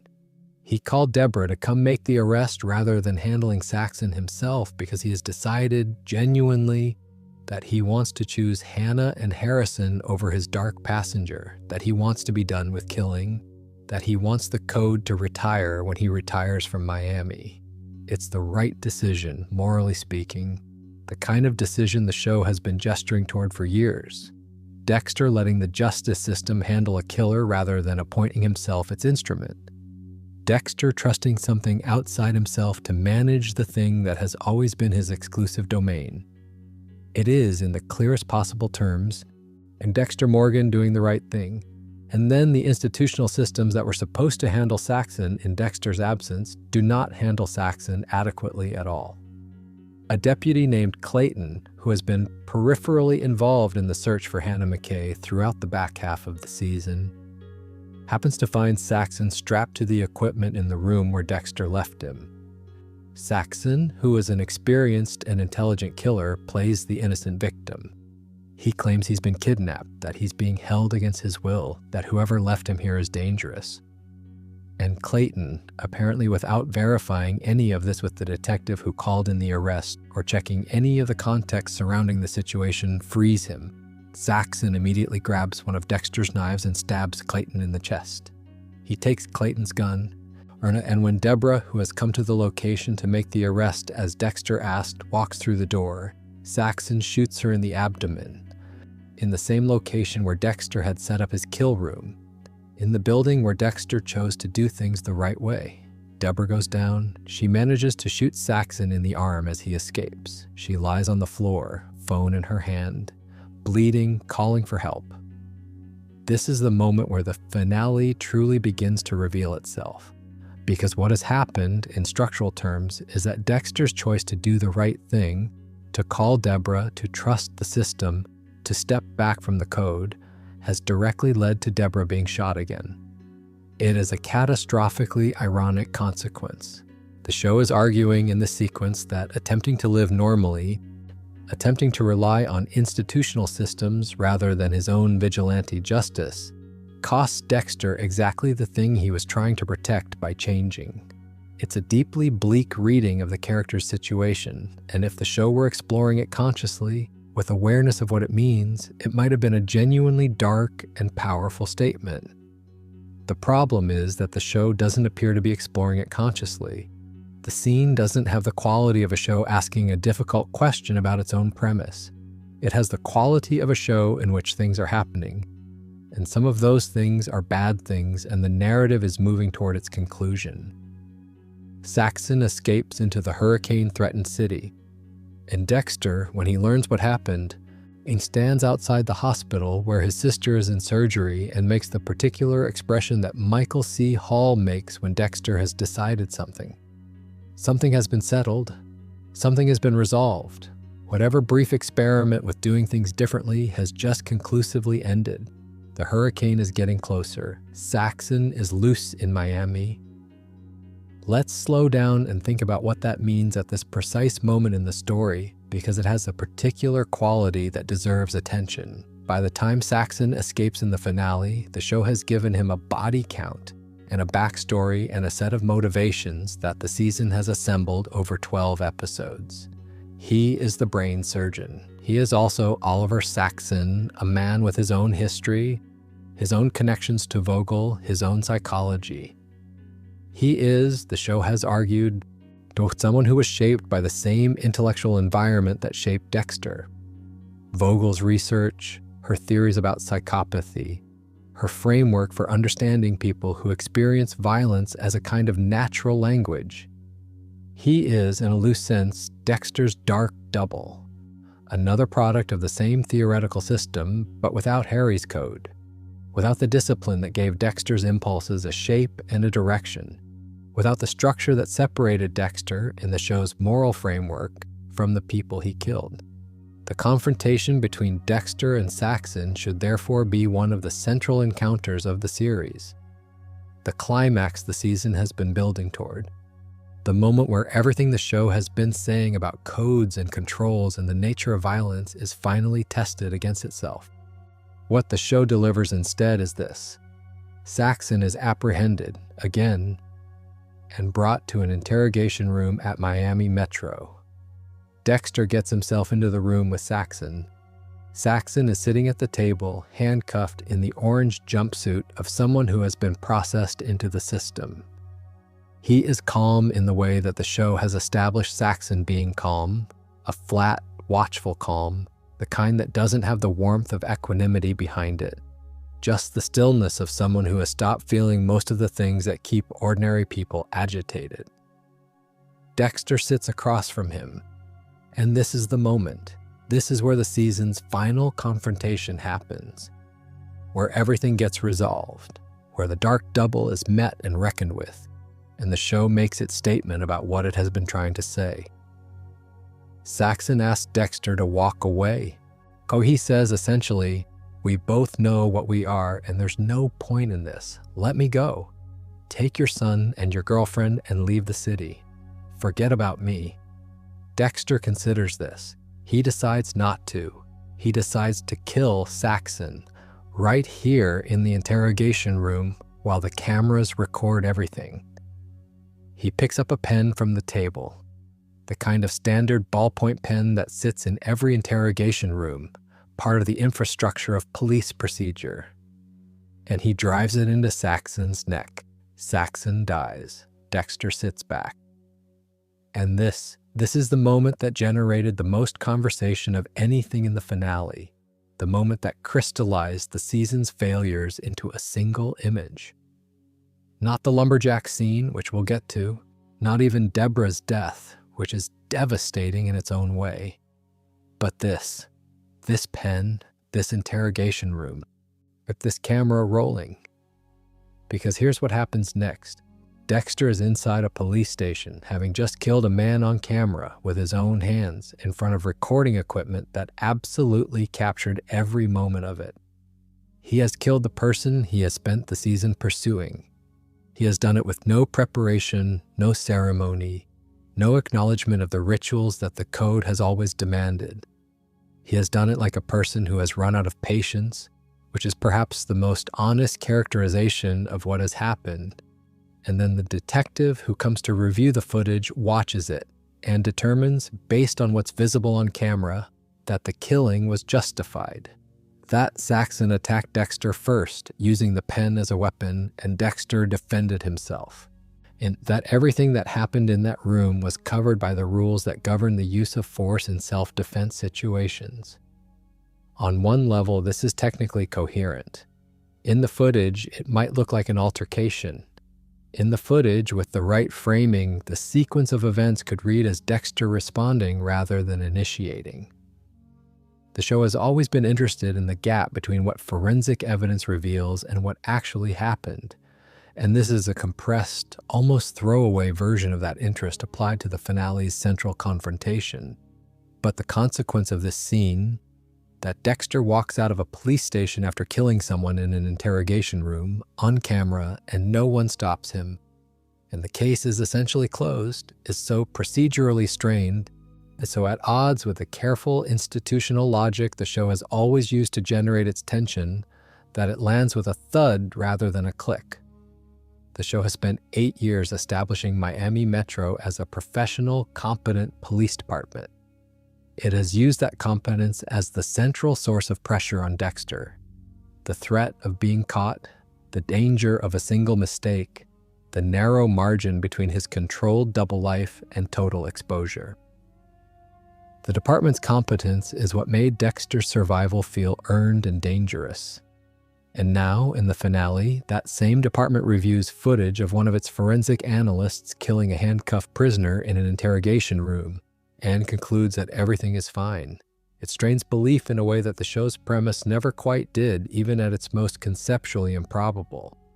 Because a show about a serial killer who only kills killers asks you to make one large imaginative leap at the outset and then honors the logic of that leap consistently. This asks you to make a series of smaller, dumber leaps in the space of 4 minutes. And yet, and this is the strange thing about the finale, it keeps moving. It doesn't stop to register the absurdity of the pen scene. It processes it as an event, marks it as resolved, and continues forward with the larger story. Hurricane Laura is coming, Deborah is in surgery, Hannah needs to get out of Miami. The city is emptying as the storm approaches. There's a particular quality to the finale's pace in this stretch. The middle section, after the pen and before the hospital scene, that changes everything. That is almost hypnotic in its forward motion. Scene after scene, and each one moving the pieces, each one functional and clear, none of them quite adding up to the thing you feel a finale should be building toward. Dexter goes to the hospital. He sits with Deborah. She is recovering. The surgery went well, the doctors have said. She's going to be okay. She is conscious or near conscious, and there is a moment between them that is quiet and full of everything they don't say, which is how most of their important moments have always worked. Jennifer Carpenter's face when she sees Michael C. Hall. Michael C. Hall's face when he realizes that she's going to be all right. It is genuinely one of the better moments in the episode. One of the moments where the show remembers what it's always been about at its core. Not the kills, not the code, not the procedural mechanics of a killer's double life, but two people who grew up together and made each other who they are and have been trying with varying degrees of success and failure to take care of each other for their entire adult lives. Dexter holds Deborah's hand. He tells her that she's going to be fine, that everything is going to be fine. He says goodbye to her in a way that she doesn't recognize as goodbye, that registers in the moment as reassurance rather than farewell, that only becomes legible as what it is in retrospect when you understand what Dexter has decided and what he does next. He walks out of the hospital, he gets to his boat, and he drives it into the hurricane. We are going to talk about this very carefully in just a moment. We are going to give this the attention it deserves. But before we do, let me ask you one more time to notice where you are. And notice your body. Notice the weight of everything that's been releasing as we've moved through this story together. The day is far behind you now. Miami is far away. The storm is coming for something that exists in a television show that ended more than a decade ago. And you are here in your own quiet space. And the hurricane has nothing to do with you. Take a breath. Let the storm get closer. I should also mention, because it belongs in the timeline of the finale and because it's a detail that gets forgotten in the larger discussion of what the episode does and doesn't do, that Hannah McKay gets out of Miami. She makes it out with Harrison. This is worth tracking because it's the element of the finale that is most directly about Dexter's choice, the thing he was trying to accomplish when this episode began, the reason he was at the airport at all. Hannah and Harrison need to be safe. They need to be out of the country. Everything Dexter has been planning all season, all the logistics, all the passports, all the conversations about Argentina, was in service of this outcome. And it happens. Elway is dealt with in a scene that happens while other things are also happening. Hannah encounters him at the hotel, drugs his drink with something she carries in her bag because she is, after all, a poisoner, and leaves him asleep while she retrieves Harrison and finds another way out of the city. She gets on a different flight, or she finds another route. The finale is somewhat glancing about the precise mechanics of her escape, but the outcome is clear. Hannah and Harrison are together and they are leaving Miami. Dexter, having ensured that his son is with someone who will protect him, having said goodbye to his sister without letting her know he was saying goodbye, having killed Saxon in a police station with a pen and walked out without being charged. Dexter goes to his boat. The hurricane is fully present now. The water is rough. The wind is doing what hurricane winds do. The sky has the quality of a sky that has decided to become something threatening, all that Miami blue flattened out and replaced with a particular gray-green of serious weather. He takes the boat out anyway, and the finale cuts away from him. It lets him go. It moves to Hannah, who has received news that Dexter's boat has been found wrecked. Debris on the water. No body. The implication of the scene, though no one in it says what they're implying, is that Dexter is dead. That he drove the boat into the storm and didn't come back, and the wreckage is what's left of him. Harrison doesn't yet understand, or perhaps he does understand at 4 or 5 years old, in the way that children understand things that adults are carefully not saying. He cries, Hannah holds him. And then the episode does the one thing that almost no one was expecting, the one thing that turned the finale's disappointment into something more specific and more lasting than disappointment. It cuts to a different location, a forest somewhere. Pine trees, gray sky, the particular texture of a place that is very much not Miami. A man with a beard, a man in a flannel shirt, a man who is, unmistakably, Dexter Morgan standing in a forest looking at the camera. He is alive. He survived. He drove his boat into Hurricane Laura, and he survived it somehow, and he has come to, as the finale will not quite confirm but strongly implies, Oregon, or somewhere in the Pacific Northwest, somewhere with forests and gray skies and manual labor. He is a lumberjack. The screen goes to black. The show ends. We'll talk about what to make of this. We have all the time in the world. Let's talk about the lumberjack, not in an angry way, not in the way that the internet talked about it in September 2013, which was primarily with the language of betrayal and incredulity, the language of fans who felt they had been poorly served by a show that they had given 8 years of their attention and genuine affection to. We're not going to do that tonight. Tonight we're going to look at it the way you look at a strange dream that you've had and that you spent some time sitting with, trying to understand what it meant rather than just being frustrated that it was strange. The lumberjack ending, Dexter, alive, bearded, flannel-shirted, in a forest that is definitely not Miami, is strange in a very specific way. It's strange because of what it withholds more than because of what it shows. What it shows is this: Dexter survived. The hurricane did not kill him. He has relocated to somewhere cold and wooded and remote. He has a new face in the sense of a new beard, a new physical presentation, the surface changes that indicate a life rebuilt from scratch in a new place. He is doing physical labor in the open air. He is alive.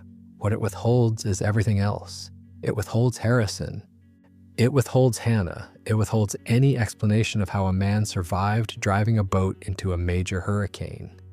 It withholds any sense of whether the life Dexter is living in the forest constitutes punishment or peace or exile or something without a clean category.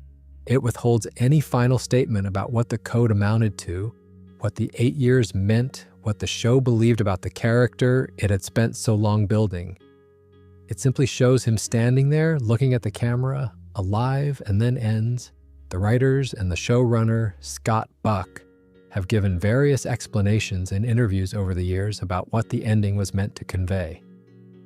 The general shape of those explanations is that Dexter, having lost Deborah, the thing that mattered most to him, the relationship that was the center of his entire emotional life, chose a kind of self-imposed exile as punishment. That he could not be with Harrison, could not be near the people who mattered, because he had forfeited that right through everything his existence had cost them. That the lumberjack is not a happy ending, but a specifically bleak one. A man alone in a forest, alive, but stripped of everything that made being alive worthwhile. This reading is coherent in isolation. It has a certain tragic logic. And if the episode itself had communicated this reading more clearly, if the scene had been shot or framed or contextualized in a way that made the bleakness legible rather than just the strangeness, it might have landed differently. It might have felt like a conclusion rather than an interruption. But the scene doesn't communicate bleakness precisely. It communicates ambiguity. Dexter looks at the camera with an expression that doesn't cleanly map onto grief or self-punishment or acceptance or anything else with a name. He looks like a man in a forest. He looks like someone at the beginning of something rather than the end of something. He looks, depending on who you ask, like a man who got away with it. And that reading, that the ending is accidentally triumphant rather than intentionally tragic, is the one that a significant portion of the audience walked away with, because Dexter did get away with it in the most literal sense. He killed dozens of people across 8 seasons. He was never caught. He drove a boat into a hurricane and survived. He left his son with a woman who loves him. He is alive in a forest, or working with his hands, breathing cold air, apparently unencumbered by any external consequence for 8 years of vigilante serial homicide. The Code of Harry demanded only 2 things: don't get caught and only kill killers. Dexter honored both of those demands ultimately. He wasn't caught. He left under circumstances that everyone who knew him believed had killed him. And the killers he killed are still dead. Is that a tragedy? Is that a punishment? Is that justice of any kind? Is it something the show intended to call into question? Or is it something the show was too tired or too confused to notice it was endorsing? These are the questions the finale leaves you with. And the reason it's been talked about for more than a decade is that it leaves them genuinely, frustratingly open. And I want to pause here and acknowledge something that I think tends to get lost in discussions of the series finale's failures. Dexter Morgan, as a character, worked as well as he did for as long as he did because of Michael C. Hall's performance. This is not a controversial statement. It's something that virtually everyone who has ever written about the show agrees on. Hall brought an intelligence and an interiority to a character who could easily have been a cartoon, who could easily have been a monster without complexity or a hero without darkness. He found the humanity in Dexter without ever pretending that the monstrousness wasn't there. He made you feel the loneliness of a double life, the specific texture of caring for people while being genuinely uncertain whether what you feel for them is love in the way they understand love, or something else that serves the same function without sharing the same origin. The finale puts Hall in the position of embodying a decision that the writing hasn't quite earned. His performance doesn't fail the material. His performance never failed the material in 8 seasons, not once. But the material fails him in a specific way in the finale, and it's worth naming.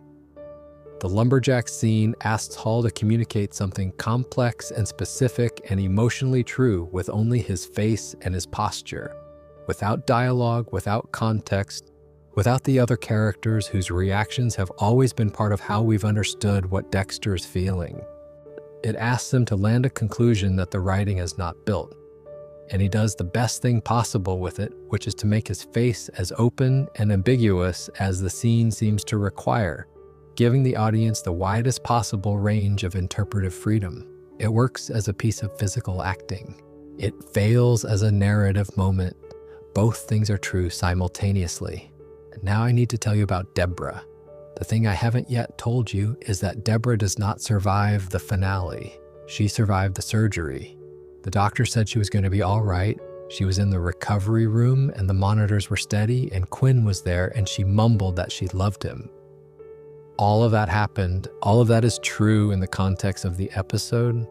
But some hours later, and during the period when the hurricane is approaching and Dexter is pursuing Saxon and everything else is happening in the foreground, Deborah has a stroke on the operating table. Not from the gunshot wound directly, but from a complication of the surgery, a blood clot. The specific cruel logic of a body that has been through too much trauma and whose systems, having managed the emergency, failed in the recovery. She is in surgery again. She comes out of it, but she comes out of it in a state that is not life in any meaningful sense. She is on life support. She is not conscious. She is a body being sustained by machines in a room in a hospital in Miami, while a hurricane comes and the city empties, and Dexter is somewhere in all of it, dealing with Saxon, closing the loop. When Dexter comes to the hospital to say goodbye, having decided what he's going to do, having made his choice about the boat and the hurricane and the lumberjack forest, he goes to Deborah's room. He sees her on the machines. He understands what the doctors have communicated, that there is no recovery from this, that what is happening in the bed is not the continuation of the Deborah Morgan who shot Saxon and loved Quinn and grew up with Dexter and became a detective and a lieutenant and the one person in his life who knew him completely and chose him anyway. It is the mechanical maintenance of a biological process. Dexter disconnects her from life support. He holds her hand while the machines go quiet. He says goodbye to his sister. Jennifer Carpenter is not conscious in this scene. Her character is not conscious. But the scene is profoundly affecting anyway, in the way that a scene can be affecting when it's about the absence of something that was present throughout everything that came before. Deborah has been in every season, in every important moment, has been the emotional center around which the show organized itself, even when the show was nominally about Dexter. And she dies in a hospital bed, on a machine, while a hurricane bears down on Miami, while her brother stands next to her and makes the choice to let her go. It is the best scene in the finale. It is, in fact, one of the better scenes in season 8 as a whole.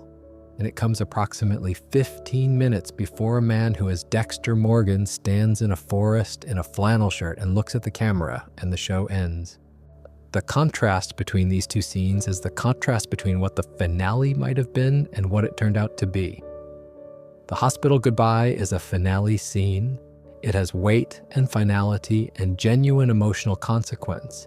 It is a scene that acknowledges 8 years of a story with appropriate gravity. And then the show turns away from it, lets Dexter drive a boat into a hurricane, brings him back alive in a forest, and the credits roll.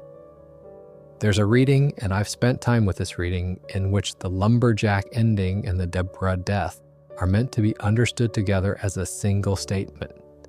That Dexter's existence destroys the people closest to him, that Deborah is the final and most devastating casualty of who and what he is, that the lumberjack exile is not escape but burial.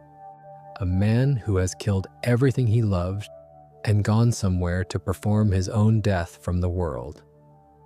In this reading, Dexter doesn't survive the finale in any meaningful sense. He survives biologically, but everything that constituted his life, Deborah, Harrison, Hannah, Miami, the code itself, has been either lost or abandoned.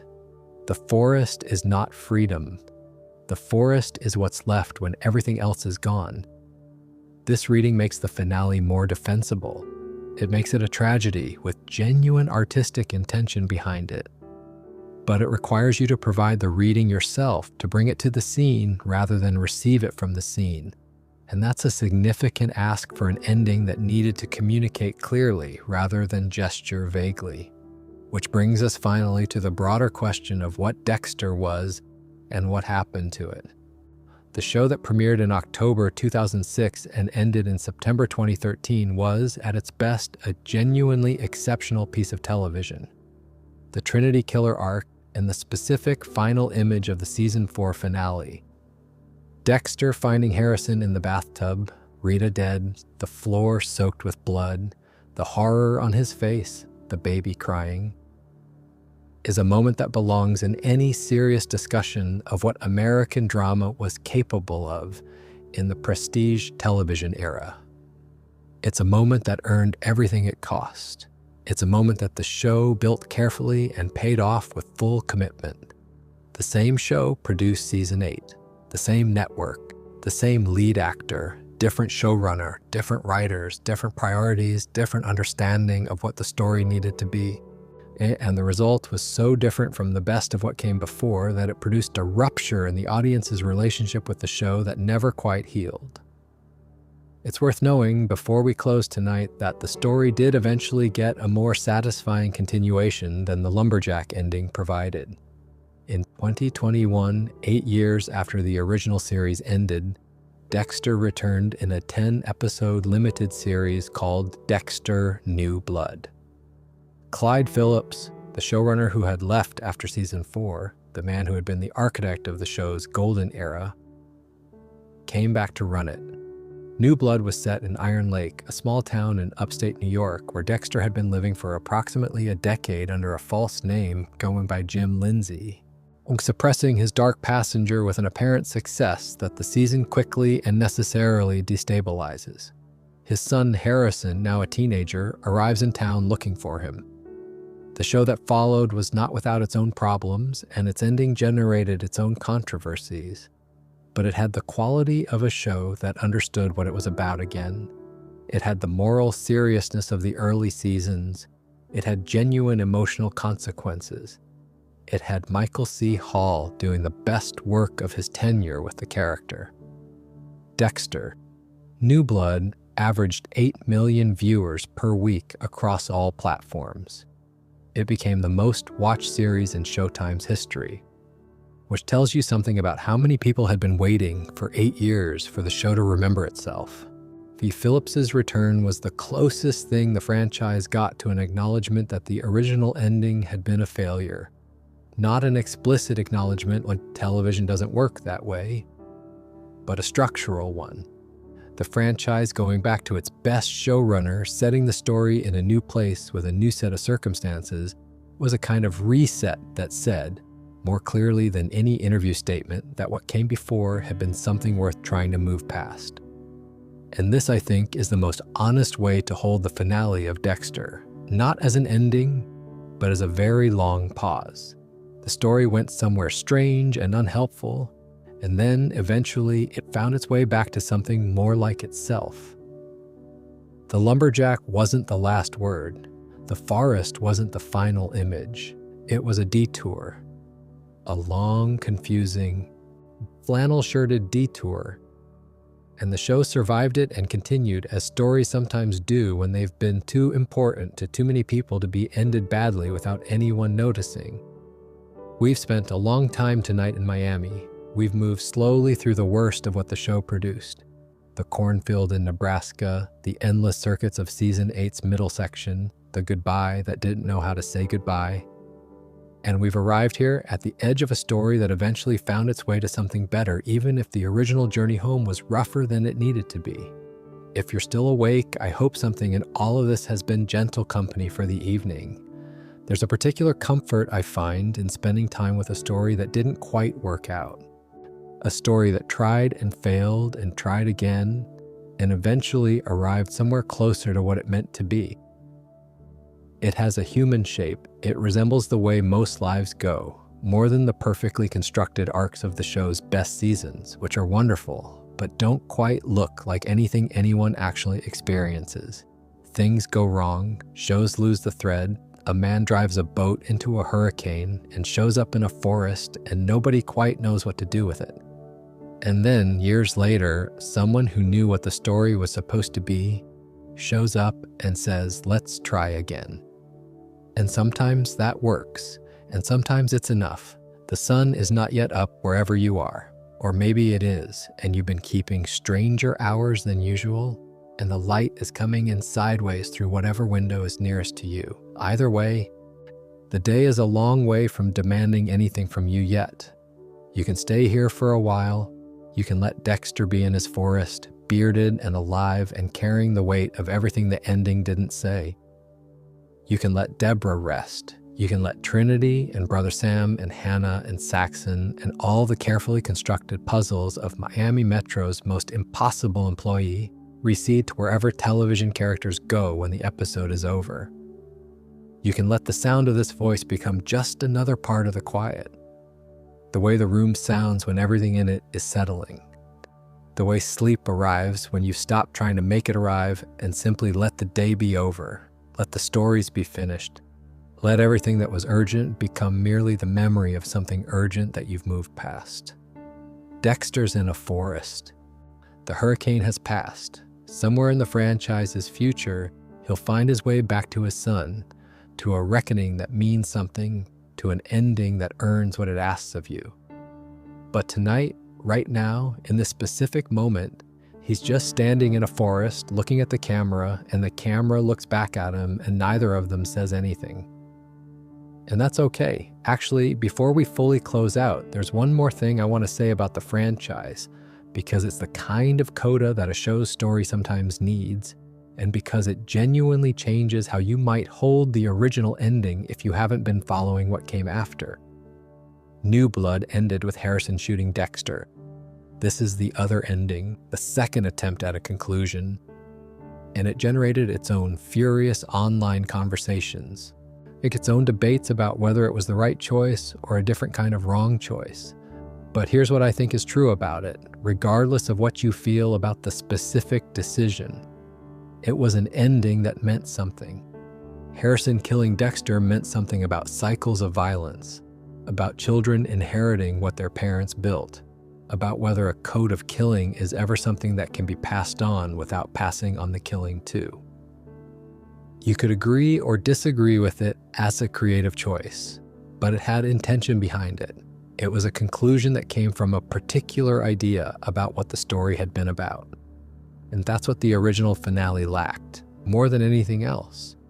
Not the right ending necessarily, but an ending that came from an idea. The lumberjack didn't come from an idea.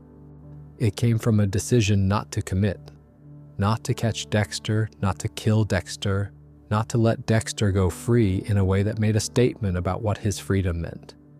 It came from a decision to leave the door open, to hedge, to suggest that there might be more story without providing anything satisfying for the story that had already been told.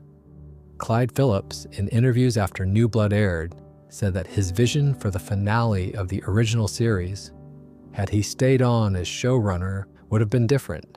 He described an ending in which the entire show would turn out to have taken place in Dexter's mind during the seconds of his execution at the Florida State Penitentiary. Dexter would wake up on the table as the drugs were being administered, look through the observation window, and see his victims watching him die. The Trinity killer, the ice truck killer, Lagerta, Dokes, Rita, Lila, and all the weekly kills across 8 seasons. His whole life as a serial killer compressed into a dying man's final moments of consciousness. Phillips confirmed he never formally pitched it to anyone, but described it as the ending that felt inevitable. The only logical destination for a character who had spent 8 years killing people and walking away from it. Whether that ending would have been good in practice is unknowable. Ideas for finales often sound better in the abstract than they turn out in execution. And the history of television is full of creators who described magnificent unmade endings for shows that ended badly. But the idea, at least, comes from a coherent understanding of the character. It takes a position, it says, this is what Dexter Morgan's story was always moving toward, and here it is. The lumberjack in the forest takes no position. It stands in the trees and breathes the cold air and looks at the camera and refuses to say whether any of this meant anything at all. And you know what? In a sleep video, that quality turns out to be almost perfectly suited to its purpose. There's something about a story that refuses to arrive, that circles and meanders and finally delivers an ambiguous image and goes silent, that is uniquely well-suited to the particular half-conscious state that this kind of video is trying to produce. You've been following a thread, and the thread has been leading somewhere, and then the thread simply becomes a forest and a man standing in it, and your brain, which has been gently releasing its grip on consciousness for the last however long, finds that it doesn't need to resolve this. It can let the forest be a forest. It can let the man be a man. It can let the ambiguity sit there without demanding that it become clarity. The worst episodes of Dexter are, in some ways, the most sleep-friendly pieces of television ever produced. They ask you to follow without demanding arrival. They create the impression of narrative momentum without the tension that narrative momentum is supposed to generate. They put actors you recognize in a city you've come to know in situations that are familiar in their basic shape. And they move through those situations with the unhurried confidence of a show that has decided, consciously or not, that urgency is optional. If you set out to design episodes of television specifically for the purpose of easing people towards sleep, you might end up with something very much like Nebraska, or Sin of Omission, or This Little Piggy, or Are We There Yet? Low stakes, familiar faces, long conversations that circle their subjects without quite arriving anywhere. The comfort of a world you already know, presented at a pace that doesn't demand anything from you. And that's a strange kind of gift, honestly. A failed television season as accidental sleep aid. All those hours of wheel spinning and filler and missed opportunities repurposed for exactly this. A dark room, a warm blanket, a voice talking quietly about a serial killer in Miami, and a grain silo in Nebraska, and a pen in an interrogation room, and a man in a forest who decided, inexplicably, for it to become a lumberjack. The show tried, it really did. The people who made it were trying to tell a story worth telling, even in the seasons where the story went sideways, even in the episodes where nothing moved and no one arrived anywhere. They were in a room somewhere, probably in Los Angeles, probably with coffee, trying to figure out what Dexter Morgan's inner life looked like and what it meant, and how to get it on screen in a way that resonated with the people watching. Sometimes they got it exactly right. Sometimes they got it spectacularly wrong.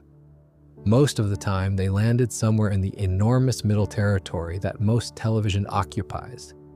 Not memorable enough to celebrate, not bad enough to be genuinely fascinating, just present, just there, just the show that was on that night.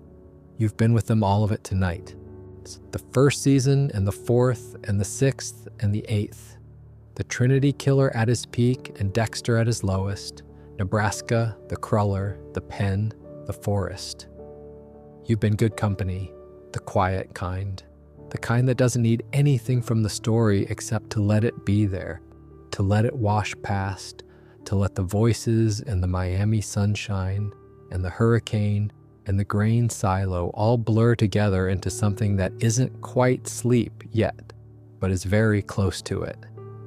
This is where we leave each other. The story is over. Dexter is wherever he is. Harrison and Hannah are somewhere safer.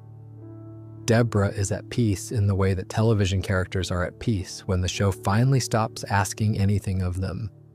And you are wherever you are, in the quiet, with everything that was urgent today becoming very small and very far away, but the way urgent things do when you let them. Good night, sleep well, and thank you genuinely for spending the end of your day with the worst episodes of a show that, at its best, was worth every minute. Sweet dreams.